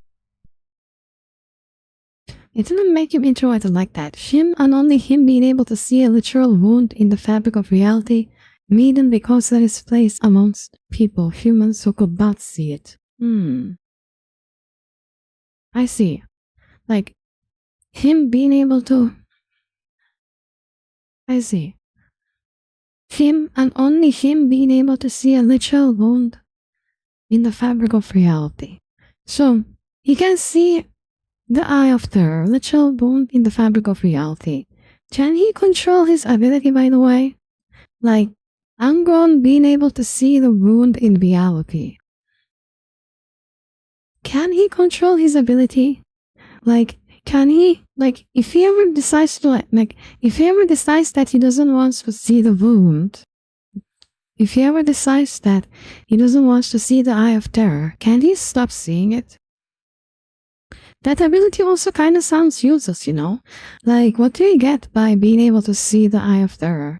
What does it give you? What kind of benefits do you have? What kind of benefits does being able to see the Eye of Terror give you? Like, it sounds like you don't get anything from that. Like, you know. So it makes him introverted, but it doesn't terrify him. Like, just being able to see the Eye of Terror, it just, you know, it just gives him a different perspective, you know? It just makes him believe that he's different from humans. But it doesn't fuck him up either.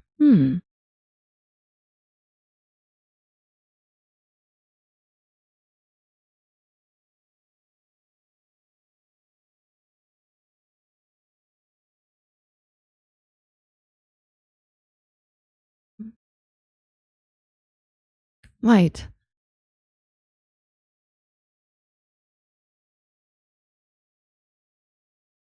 It made him crazy. Oh, it made him crazy. So, it made them introverted, it isolated them from humans, and it made them crazy. I see. He's so Eye of Terror at all times, and doesn't give you any benefits. It really made him grumpy. I see. You see it at all times. How does he see it, by the way? Like, does he still see it when he closes his eyes? Like, does he keep seeing the Eye of Terror even when he closes his eyes? Like, whenever he looks somewhere else, he can still see the Eye of Terror, right? Can he do anything with that ability? Like, you know, can he travel inside the Eye of Terror? Like, you know, he can always see the Eye of Terror. But can he travel inside the Eye of Terror? Like, you know, can he mentally travel inside the Eye of Terror? That's what I'm talking about, you know? Can he, like, travel inside the Eye of Terror with his mind? Is he always looking at the Eye of Terror from the same perspective, from the same spot? Like, he always sees the Eye of Terror, but does he see that from the same spot? Also, how does he see it? Like, that's what I need to know. He sees it in what way? Like, is there always like a, you know, like, you know, is there always a thought? Like, you know how we can imagine things. Does he see it with his own eyes, or he sees it with his imagination? He saw the Eye of Terror at all times, and it doesn't give any manifest. Temperable, not ungrown, and no. He could not try at all, as mentioned. We don't know why he could see it. We don't know. Some people IRL have what he has. It's so stupid. Oh, I see. So he's not the only one who has that. So he just imagines it, right? Like, you know how we can imagine things with your mind, right? Like, you can just look at your hands, and you can imagine your hands holding an apple. And when you do that, you can actually see the apple, right? You can imagine yourself holding the apple, and you can actually see the apple in your hand, right? You can do that. A lot of people can do that. I can also do that. Like, I can literally imagine myself holding an apple. Like, I can literally imagine things in front of my eye. Like, whenever I'm reading something, I have movies play in my mind. Does he see that Eye of Terror in that way? In a way that, you know, how movies play in your brain, in your head when you read something? Or he sees the Eye of Terror like you will see something that's in front of you. He could see and sense it. And since he was perfectionist, he really hates it because it's a mark of imperfect reality. I mean, it's a tear in reality. Yeah. So, it's like, you know, he's a perfectionist, and he probably has some mental illnesses, you know, that triggers that perfectionism. And he probably gets triggered due to that tear in reality, you know. It feels more like hearing constant buzzing, like dog whistle used on dogs or something at all times. I see. It's always in front of your eyes. It's always in front of your eyes. It's always in your mind. You always see it. You know it's there. Also, there's one more thing.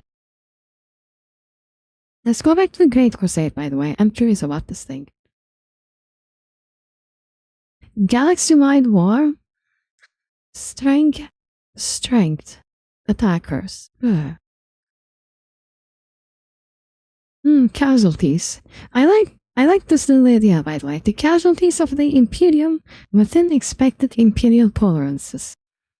Casualties, many Xenos species were driven to extinction. Like, I really like this detail, you know? Like, during the golden age of humanity, the age of technology, as I understand, humans didn't really go out of their way to genocide aliens. While the Imperium of Man drove many alien species to extinction. Human worlds and the human worlds that refused to accept imperial compliance suffered often bloody assaults with high casualties. I see. If you don't comply with the Empire, you will lose a lot. It was a victory, but it was incomplete. Like, majority of the galaxy was united under the Imperium, but the outbreak of the Horus Heresy just stopped the Great Crusade. It just stopped it halfway. It just stopped the Great Crusade from completing. A lot of planets, a lot of places in the galaxy just weren't conquered by the Imperium due to Horus Heresy. After the Horus Heresy, the Empire became stagnant and it just can't expand anymore. There's no lore as to why. I said it 3 times. It's okay. Say it 4th time. Ooh. The Great Crusade was under the direct personal command of the Emperor of Mankind until the great victory won against the massive Orc war during the Ullanor Crusade. After the defeat of the Orcs achieved a new high point for the Great Crusade, the Emperor retired to Terra to begin Warcraft's secret project deep within the Imperial Palace to open the labyrinthine interdimensional Eldari webway to humanity's use so that the Imperium could be tied together as they were before and forever, shielded from the deprivations of the warp. Oh, I see. Oh, so warp isn't the only way to travel through space, right? I mean, right now, the Imperium is traveling through warp and they are using the Emperor as Emperor in the lighthouse to find their way through the warp. There. After their victory in the Ullanor Crusade, the Emperor retired to Terra to open the labyrinthine interdimensional Eldari webway to humanity's use, so that humanity will be free from the warp. I see. Did the Emperor succeed, by the way? Did the Emperor succeed in opening the interdimensional Eldari webway to humanity's use? Or did he fail in that? The Emperor named his favorite son Horus. So Horus was his favorite son. So the favorite son was the one who betrayed it. Who betrayed the Emperor.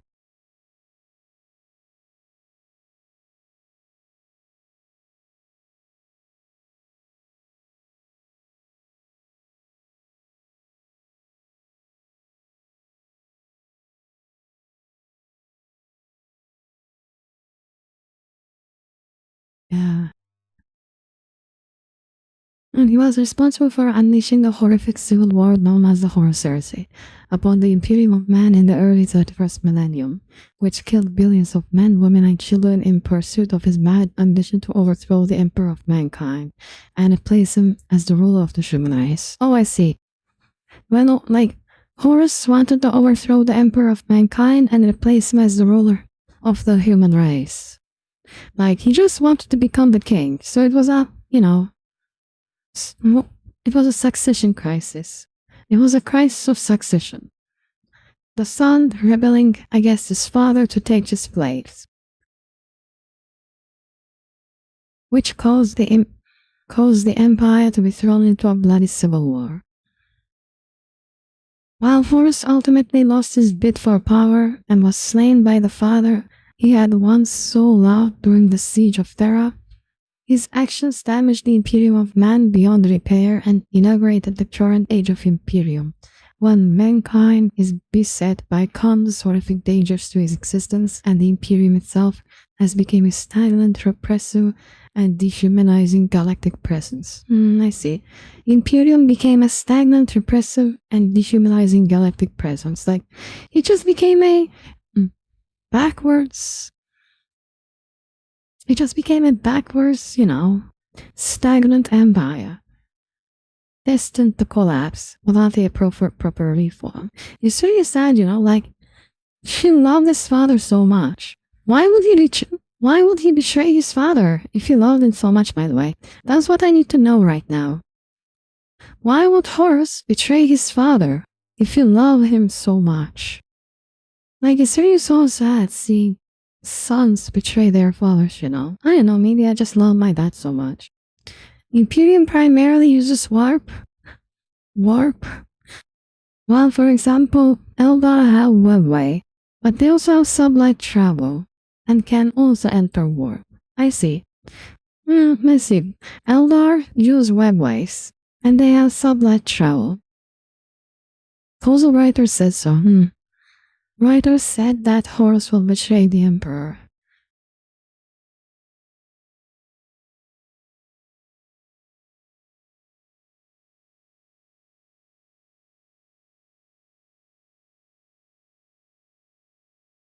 What led to him betraying it?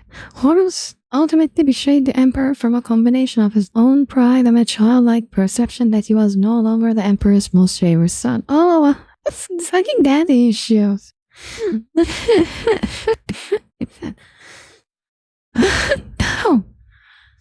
The daddy issues. He loved his, his own pride and his own perception that, he thought that his dad didn't love him anymore. Dad, why don't you love me anymore? Fuck you, I'm throwing the Imperium into a galactic civil war that's gonna kill billions of humans. Fuck you. What do you mean I'm not your favorite son anymore? How dare you give me daddy issues?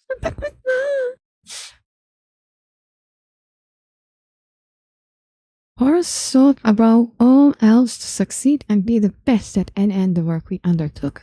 At the same time, he believed his superlative skills earned him the right to lead all others, including his brother by Mars. When the Emperor left the Great Crusade to return to Terra and pursue a secret project, he refused to tell his genesons about and established the Council of Terra, compromised of mortal civilians to govern the Imperium. Horus, like many of the Primars, took this as a direct slight against them, and an indicator that the Emperor did not trust them fully. He didn't tell his genesons everything. When Horus was mortally wounded by anathema on the plague moon of Davin, and his soul was ushered into the warp by the word-bearer's chaplain Erebus. The Chaos Gods played upon these psychological insecurities and flaws to get Horus to agree to betray the Emperor. I see. The Chaos Gods played upon his insecurities. Yeah, insecurities, guys. Like, insecurities are really important, Insecurities make people do wrong stuff.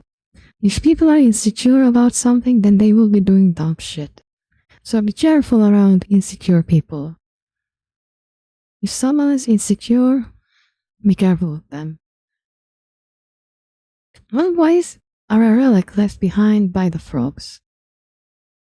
You are being so fucking, you are being so fucking vague. I have no fucking idea what a frog is. What frogs? Like, I know what a frog is, but what frogs in Warhammer setting? Billions make you think billions are a lot in the Imperium. She thinks billions are a lot. Billions? It's not even too much. It should have been trillions. Thing is, Horus or anyone else will need to rebel either way, since they will be discarded after the end of Great Crusade. Oh, I see. Like, how will they be discarded? I see. So, Horus rebelling against the Emperor stagnated the Empire, and thanks to his betrayal, and the Primarchs will get to live for several more thousand years. Horus, the Imperial Warmaster in the Warhammer universe, met his demise during the Horus Heresy, a war he initiated against his father, the Emperor. He met his demise during the Horus Heresy. Post-death, his body was preserved on the demon world of Malium, located in the Eye of Terror. His body was preserved on the demon world in the Eye of Terror. It was there for hundreds of terror years until stolen by Phoebus Bile and the Emperor's Children Traitor Legion during the Slave Wars. So during the Slave Wars, it was stolen by the Emperor's Children Traitor Legion.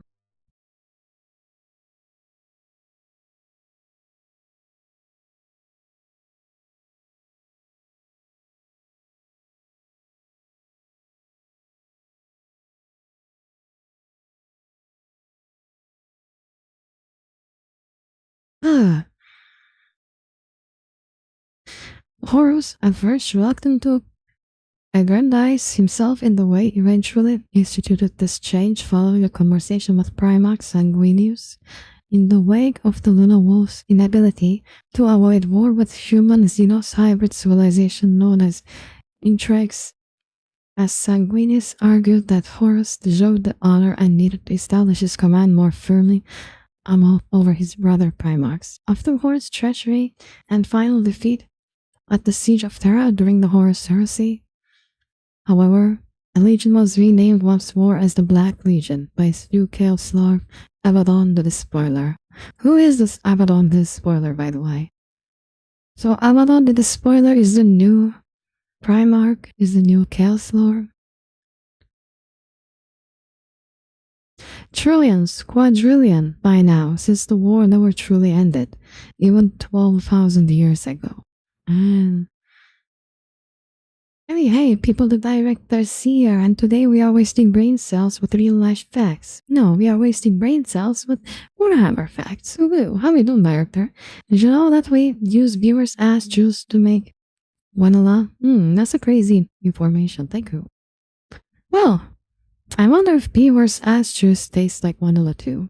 It's really funny how corporations will use the weirdest fucking shit to make your food just to make it taste decent. You know, just so they can make a little bit more money. They will be white elk like Thunder Warriors, since Emperor didn't build on their talents or bones. Wait, context?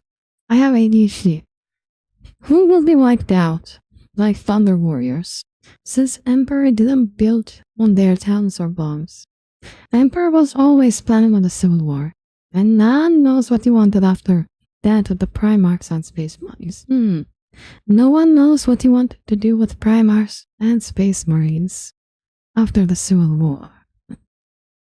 Why would the Emperor plan on a Civil War? You know, Emperor doesn't sound like that smart of a guy, you know? I mean, why would the Emperor make his sons betray him? And give chaos, make chaos even more powerful by letting them have Chaos Marines. Why would the Emperor just, plan the Civil War? Was the Emperor planning to stop? Did the Emperor knew that a civil war was coming the moment he will decide to discard his Primarch sons? I still say Leto was more important than the Primarchs. I'm sorry, my information on Leto is too limited. So there are other ways of making vanilla. I wonder which one is cheaper and tastier. All the rebel Primarchs rebelled because they had daddy issues. So I guess that's shit right. So all of them just had daddy issues, and the Emperor planned on discarding them. The Emperor had plans of discarding his sons since the get-go. So yeah, since he loved his sons so much, despite planning on sacrificing them, planning on getting rid of them at some point, that shit just gave them the ultimate daddy issues. Imagine, dude. Imagine causing a galactic fucking civil war because your daddy doesn't love you. And those who stayed loyal didn't. The Charway, Let's go soy of the King Manila. Nice, nice. I see, so you're telling me that Rebel Primarchs are the ones with daddy issues. Loyal ones are the ones without daddy issues. That's hilarious. That's fucking hilarious. Like, why does that even happen, dude? Why? Like, so you're telling me that the primates that betrayed the Emperor are the ones who loved their father so much, they ended up having daddy issues and betraying them. That's the deal. That's what happened. And the ones that stood loyal, they didn't care about their dad all that much. The ones who were loyal to their father were the ones who didn't care about their father all that much. Hilarious. He didn't plan civil war. He was depressed and had no idea how to save the empire when he heard Horus rebelled. Oh, I see. So, when he heard that his favorite son, his beloved Horus, his beloved son rebelled, he was depressed and had no idea how to save the empire.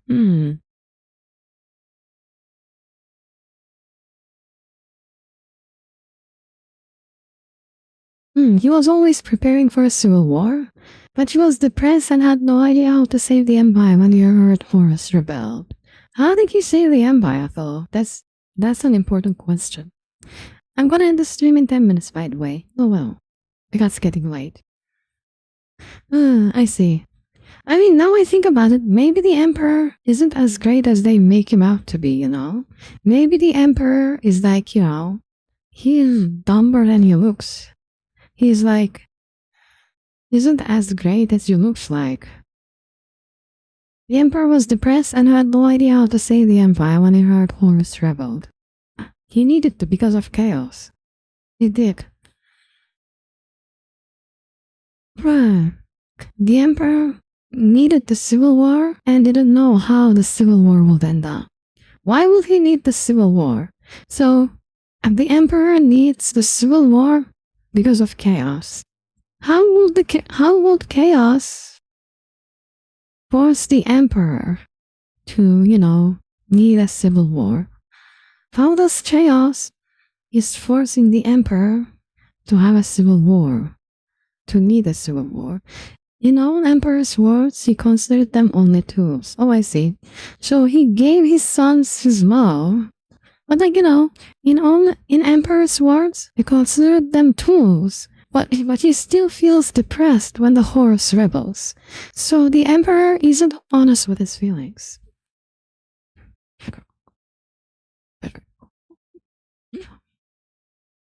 Like, what I understand is, the Emperor isn't honest with his feelings.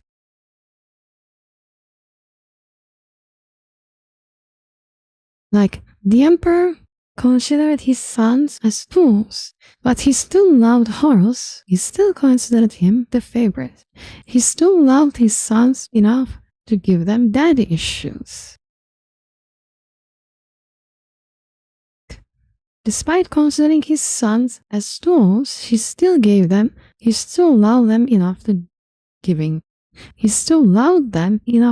them daddy issues. Like, incredible. Incredible. Amazing. I don't think Emperor was honest with his feelings. Like, that's what I think about the Emperor. He says that he considers his sons as tools, but he still loves them, He lies to himself and his sons.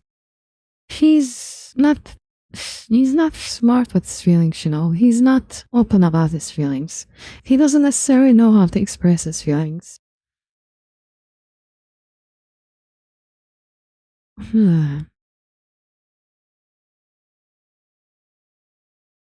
It depends on what book you read, because the authors can't decide between themselves. Yeah, different authors in one single universe. So it's a shit show with consistency. It's a shit show with no consistency. Throw the nuke. No, the Emperor is great. He was right about everything. He will be insane in the real world, though. But for the game, it doesn't do logic. I mean, was he right about everything? I mean, according to what you told me, he saw his sons as tools.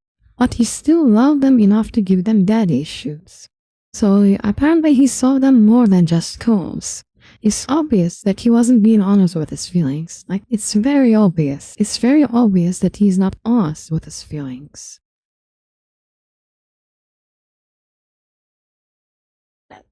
Maybe he was right about a lot of things, but maybe he just wasn't right in a lot of things, you know. Maybe he just did way too many wrong things.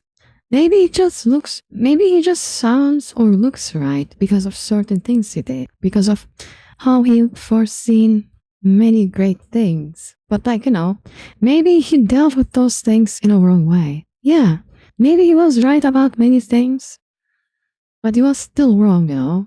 Maybe he was right about many things, but he was still wrong in the way he decided to deal with them.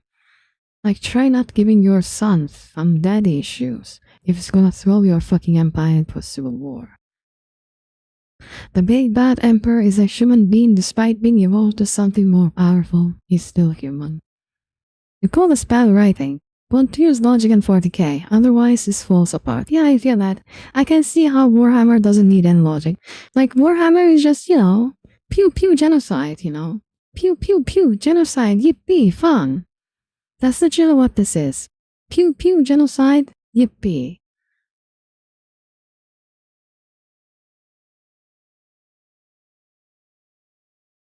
You don't need to think too much when it comes to Warhammer 40k. You just need to look at the Emperor, throw some Roman salutes at him, do some Elon salutes at him, and then be happy, you know. You look at the Emperor, you praise the Emperor, you do some Elon salutes, get cancelled on Twitter, and then die in the name of the Emperor. And then repeat, because it's fun. Letu was the last step in the creation of the Astarte, and might be immortal as he not only lived for thousands of years in exile, but also survived and stayed sane. He might be the last step, so he's the first step and the last step. Interesting. The triumph of Ulanor involved less people than World War II. Ulanor.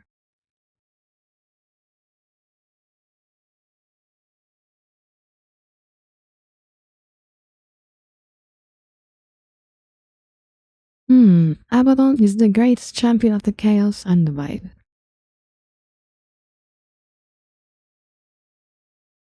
Just the British people filled up more people. Just the British filled up more people than the entire galaxy. How does it work? How does British could field more soldiers than the entire fucking galaxy? How does it work? How? How does it work? When he was not only thrown into warp, but into direct presence of all of the four chaos gods. Into the direct presence of all of the four chaos gods, and he stayed sane. That's how stupid the writing is. I agree, Jari is so stupid. It's so stupid. I mean, you don't need logic. You just need to be for the Emperor. You just need to go for the Emperor. You just need to scream for the Emperor. For the Emperor. We just need to scream for the Emperor XD, get beat, and be happy. 40k uses medieval tactics. Yeah, I feel that. Like, the 40k feels really medieval, you know? Like, 40k, the Imperium of Man. Despite being an empire in space, it feels super medieval, you know? It feels super medieval, and it feels World War-ish, you know? It feels like World War I, where you will, like, throw your soldiers at the enemy trench, just so you can advance the front line by 10 meters. You would lose thousands of soldiers, just so you can take over 10 meters of land. Yeah, medieval tactics in space with guns, siege warfare, though. Yeah, but what are you sieging? Like, are you sieging planets? How the fuck do you even siege a planet? But it sounds cool, you know? I can see why they would use medieval tactics in space. Like, imagine besieging an entire planet and bombarding it with space. But you're not bombarding it so quickly that it gets destroyed in weeks. You bombard it slowly, painfully, and dramatically. You bombard it in a way that feels good to watch. You are bombarding it as if not to conquer the planet, but to feel good about yourself, to feel strong and amazing, and to feel big and strong and great. That's how it feels, you know? And I guess that's what makes this universe good, what makes it amazing. I wonder what the writers smoke. I have no idea. I don't think, like, I'm not even allowed to talk about what they smoke due to laws in my country. That's how bad it should be. Must be some good shit. They are counting me on the Internetus Imperialis for my Iron Warrior views. My Iron Warrior views. What are these Iron Warriors, by the way?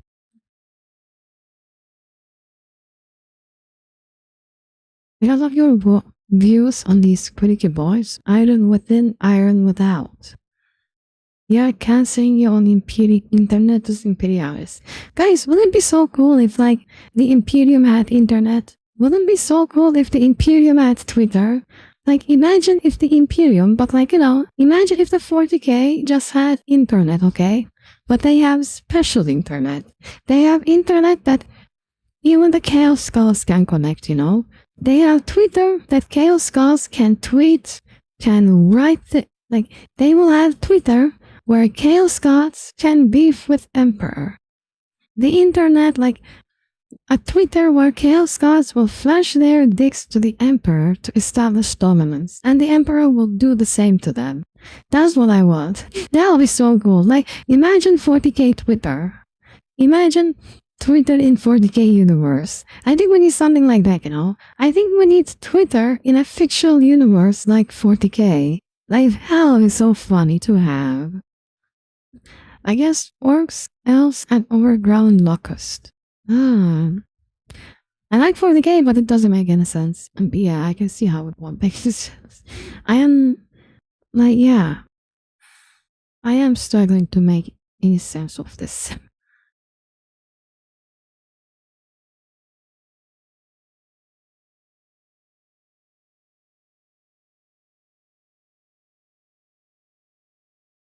With 40k, I always turn off my brain. Yeah, turn off your brain and let the emotions speak.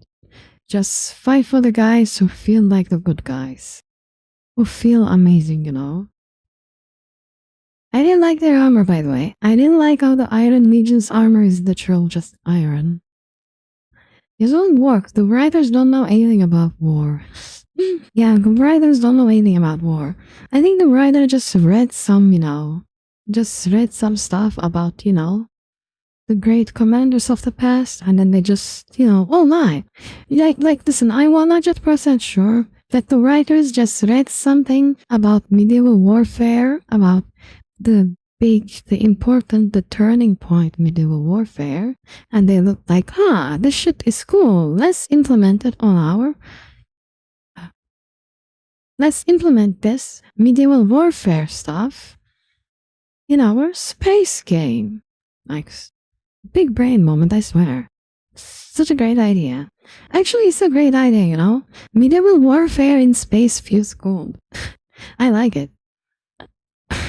I wouldn't get into Warhammer again if I had the chance. You know, I don't know. I'm enjoying it for the time being. I wanted to get into Warhammer at some point. I don't know how much I'm gonna invest myself into this, but yeah, I'm enjoying this. I'm gonna invest myself as long as I'm enjoying it. Iron Warriors are objectively one of the best legions. So these guys are the Siege Breakers, right?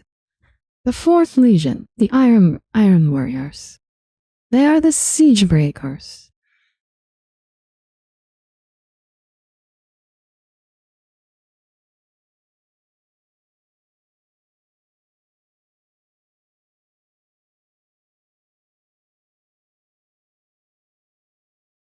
These guys are the Siege Breakers and break the static front lines.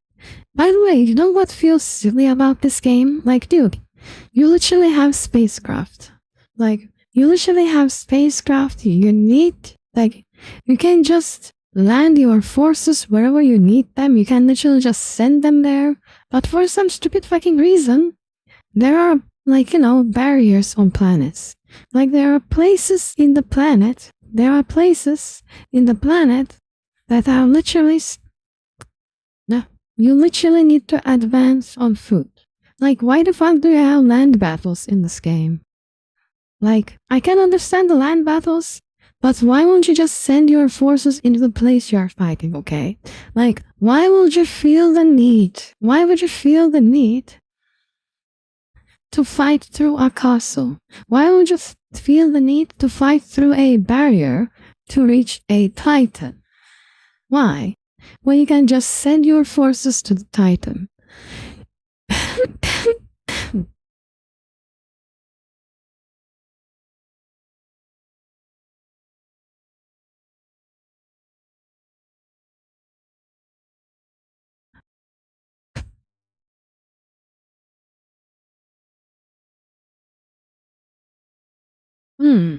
The Emperor had a bad day moment and almost became an evil god. I guess the Emperor is the, prime example as to why people shouldn't have that much power, Like, when you give this much power to a one single human, imagine the Emperor becoming an evil god, becoming a chaos god. And then just imagine the humanity plunging into nothingness. Also, it's funny, the Emperor is practically something beyond human. He has transcended humanity, and he still fights for humanity, I wonder what his morality is. I wonder how he justifies his war for humanity, I wonder how he justifies his effort to fight for humanity. Like, the Emperor could have just became a god. He doesn't need to do anything. He can just become an evil god and just live forever. If the Emperor had a text-to-speech vibes. Also, there were pre-Norgal Death Guards, though. Pre-Norgal Death Guard. What's up with them? That was 8 million Imperial troops at Eleanor, and Germany mobilized 18 million during World War II. Are you telling me that 80 million nation mobilized more than Galactic Empire or Decay Logic? 8 billion only. I mean, you think of it like this. When you say things like 8 million, okay? Like, the 8 million sounds like such a huge number. Like 8 million soldiers. But at the same time, bro, didn't the, Nazi Germany mobilized 18 million soldiers? Like, what the fuck? Excuse me? 8 million, that's it? That's it? That's all? That's literally it? There isn't anything more?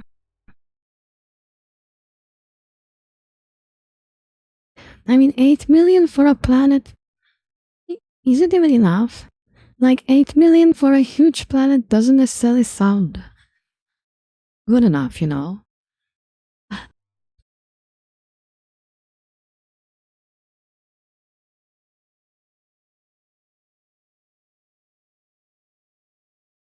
Oh, so these are Death Guards.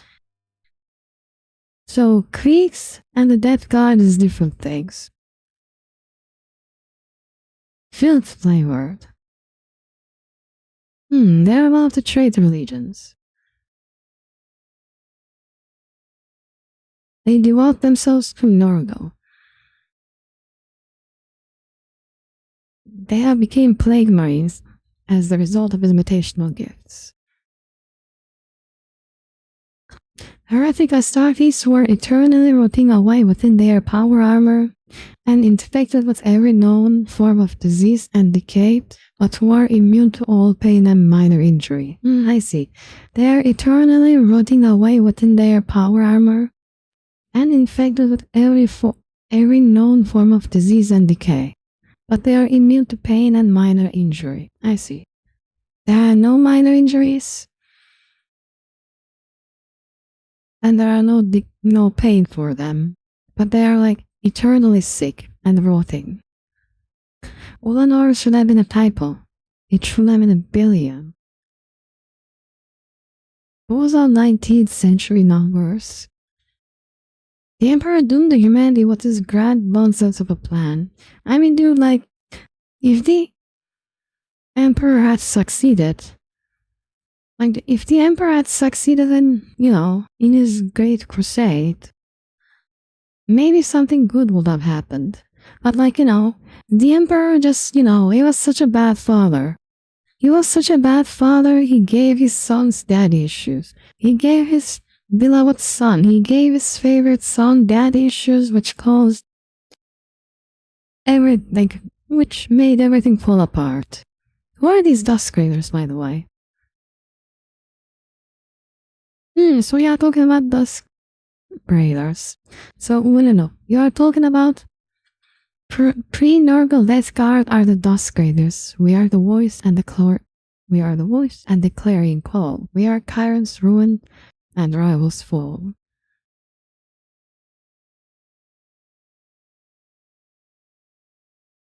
'14th Space Marine Legion raised by Emperor of Mankind on Terra at the dawn of the Great Crusade in the 13th millennium. Primarch Mortarion was discovered on the poisonous world of Barbaros. Mortarion changed the name of Legion to the Death Guard in honor of the name of the military force he had raised on his home world of Barbaros. I see. So, Primarch Mortarion was raised with a military force named Death Guard.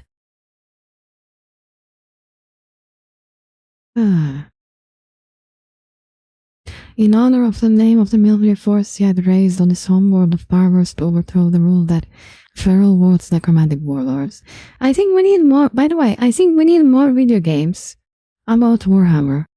Like, we don't need games about, Space Marines. I think we need games about Imperial Guard, and we need games about Primarchs. We need games about the childhoods of the Primarchs, Like, I would like to play a strategy game or a shooter game about, Primarch Mortarion just overthrowing feral wards, necromantic warlords.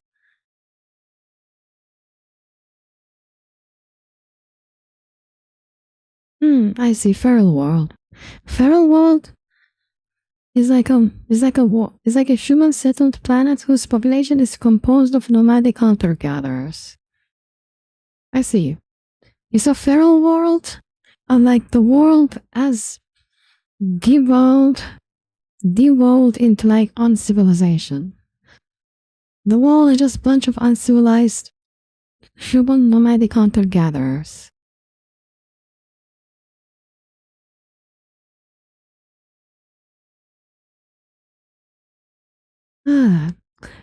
So, that Primarch came from a feral world like this. It's mainly due to an ancient failed human colonization project from the dark age of technology. I see. Ancient failed human colonization project just current circummodes into feral worlds. Ingrained religious preferences like the religion, stopping the society from progressing, as love, cultural choice, harshness of the environment, or some other reason. Are you telling me that 80 million nation? 8 million is so low. Those are 90. Can we think about the fact pro-war propaganda used to say that World War I will be the war to end all wars? Yeah, now we are getting even more wars. By the way, medieval China was able to mobilize man.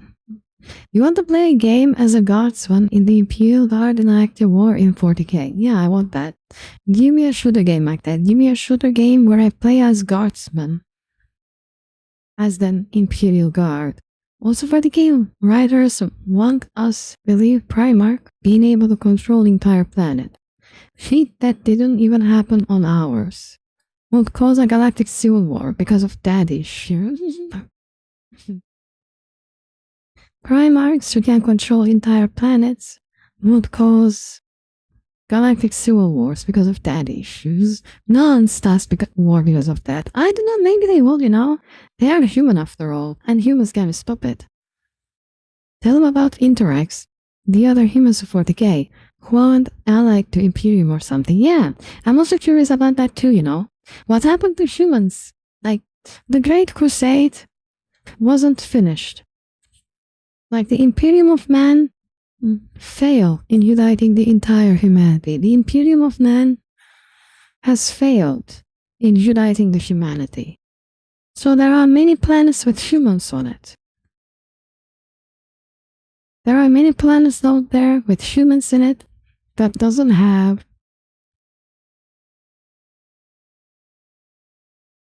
imperial rule over it.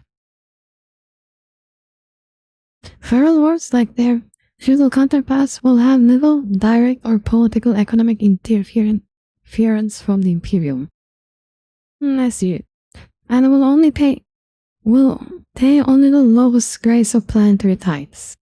Their tithe grade usually given as solitude tertius. Feral world populations may be aware of the Imperium's existence in some fashion, but unlikely to know much more than something about a large group of these people living among the stars. I see. So feral world people are just, they're a bunch of villagers in some random bullshit worlds. Stone Age, Bronze Age, or Iron Age cultures. Why doesn't the Empire civilize these planets, by the way? Why does the Empire doesn't go out of his way to civilize these feral worlds? And these populations are aware of Imperium's existence in a limited manner.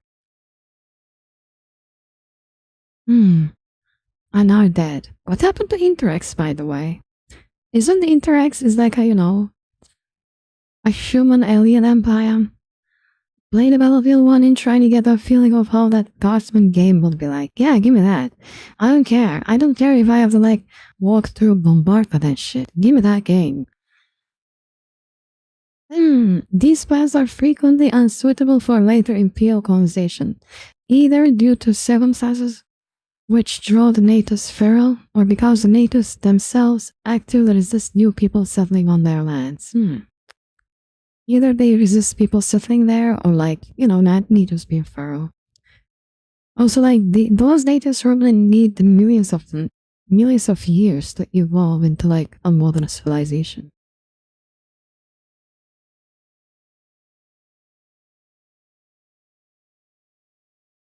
From Brooks hunting Stone Age tribes of ancestor worshippers who only recognize the Emperor of Mankind in the most rudimentary of ways, wild-eyed post-apocalyptic road warriors, fighting endlessly among the toxic sand-strewn woods of their civilization.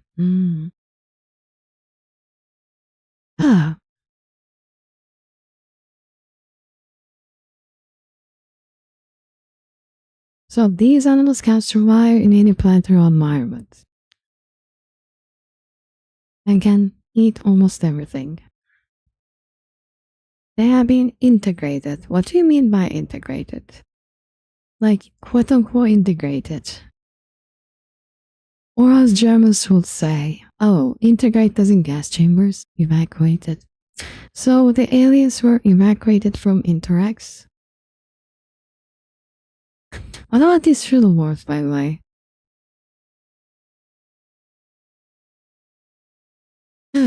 Is a planet into which the Imperium has not seen fit to introduce most advanced technology. Although the advent of certain advanced medical technologies, such as basic antiseptic agents, is often an exception, so as to keep such worlds' labor productivity high in the face of the odd plague or epidemic, the feudal worlds are defined as those planets of the Imperium that have developed late Iron Age civilizations that are moderately technologically advanced while still remaining pre-industrial, having usually progressed as far as to discover or rediscover rudimentary gunpowder weapons. Widespread and advanced farming economies and typically have a population of 10 million to 500 million people. Feudal worlds are similar culturally and technologically to Terran societies in European late Middle Ages or Renaissance periods of the Age of Progress. So they are similar to European cultures. So you are telling me that, the feudal worlds are culturally and technologically similar to European late Middle Ages, but What about the African Middle Ages, the American Middle Ages, or the Chinese Eastern Middle Ages? Are they similar to them? Or these feudal worlds are just, European medieval stuff? And no Middle Eastern or Chinese Asian representation. Little direct political or economic interference from the Imperium, and be required to pay only low planetary tithes. Imperial planetary governors of feudal worlds will generally live on a space station in orbit of the planet to avoid altering the cultural balance, only descending to the surface to deal with heresy, rebellion, or rampant mutation. So, if there is so mutation is not allowed. So they don't allow humans to mutate into something different. They will only interfere with rebellions, mutations, or heresy.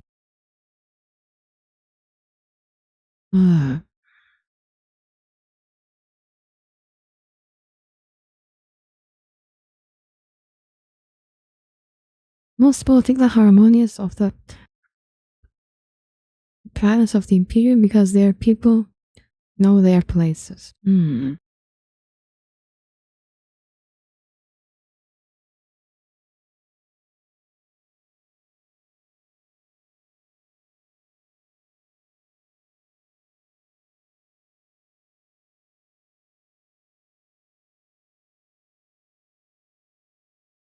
Their relic was stolen by some little wolves or something. Then they got integrated. Later they used said stolen relic to wound Horus. Hold on. I'm gonna check Interax and then I'm gonna end the sim right away. It's getting super late and I need to end the sim at some point. Interax.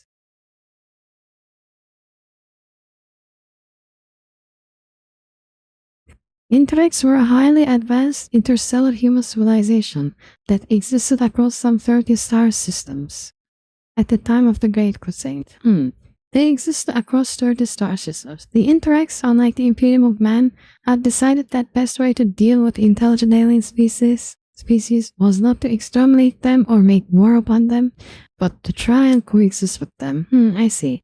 The Interax was trying to coexist with these aliens. Who did better? Shovel, Kriegers, or Valhallas? Kriegers sound cool. I have no idea about Shovel or Valhallas, but I like Krieger songs, so I'm gonna say Kriegers did it better. The Interax had become the close allies and nominal overlords of a similar simian alien species called the Kinabrak, who they had integrated into their own society.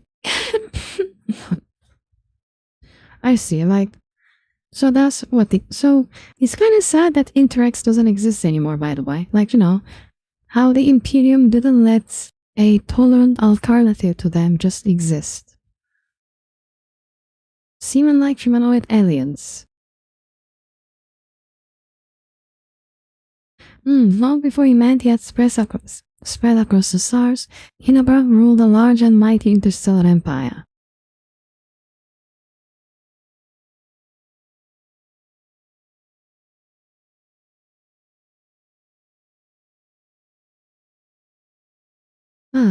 By the time humans of Interax made first contact with them, the Kinabrak Empire was old and decaying. The Kinabrak, rather than go to war against more vibrant and powerful species, decided to ally with humanity. Thus, the Kinabrak were taken under the wing of Interax, with certain limitations placed upon them. The foremost of these was that no Kinabrak was allowed to carry arms, save in times for war, and trouble. Oh my, so it's like some racial stuff? Okay, some racism.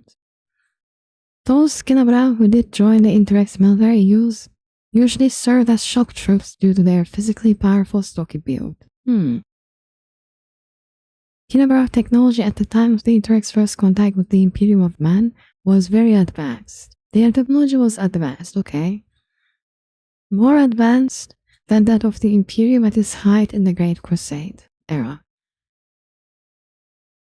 What military technology lagged behind the Imperium one?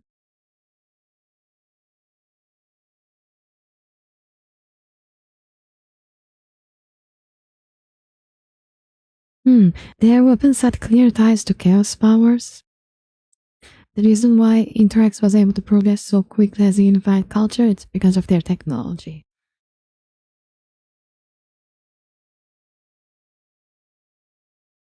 They had a blade named Anathame that was dedicated and blessed by Chaos God Nervo. In the name of a target was spoken to the blade,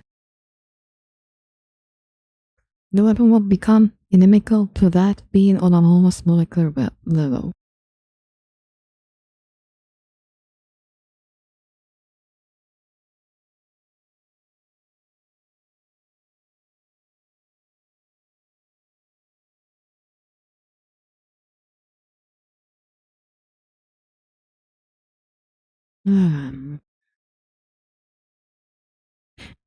Kinabra, oh I see, so this Kinabra Anathame, is a special weapon that when you wound somebody with that weapon produces poisons and toxins specifically to the wounded person's genes. It produces poison and toxin made for you only.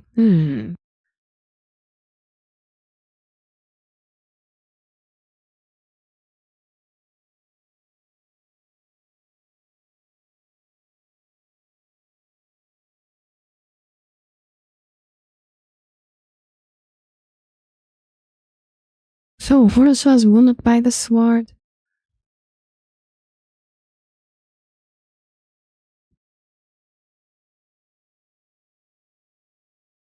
And to save his life, they brought him to a temple that represented a native religion devoted to chaos undivided. Counter the Horus heresy, Kinabrak species rendered extinct.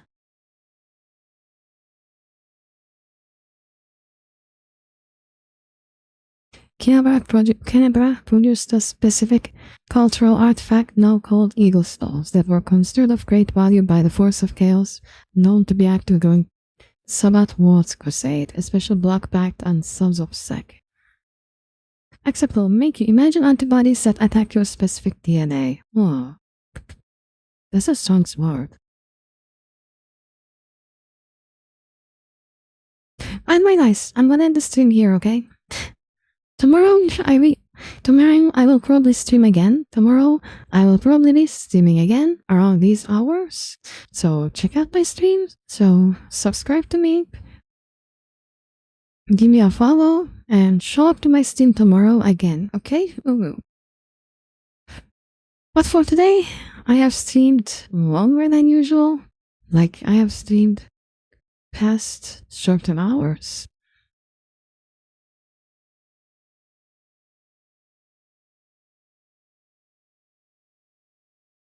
And for today, yeah, that's it.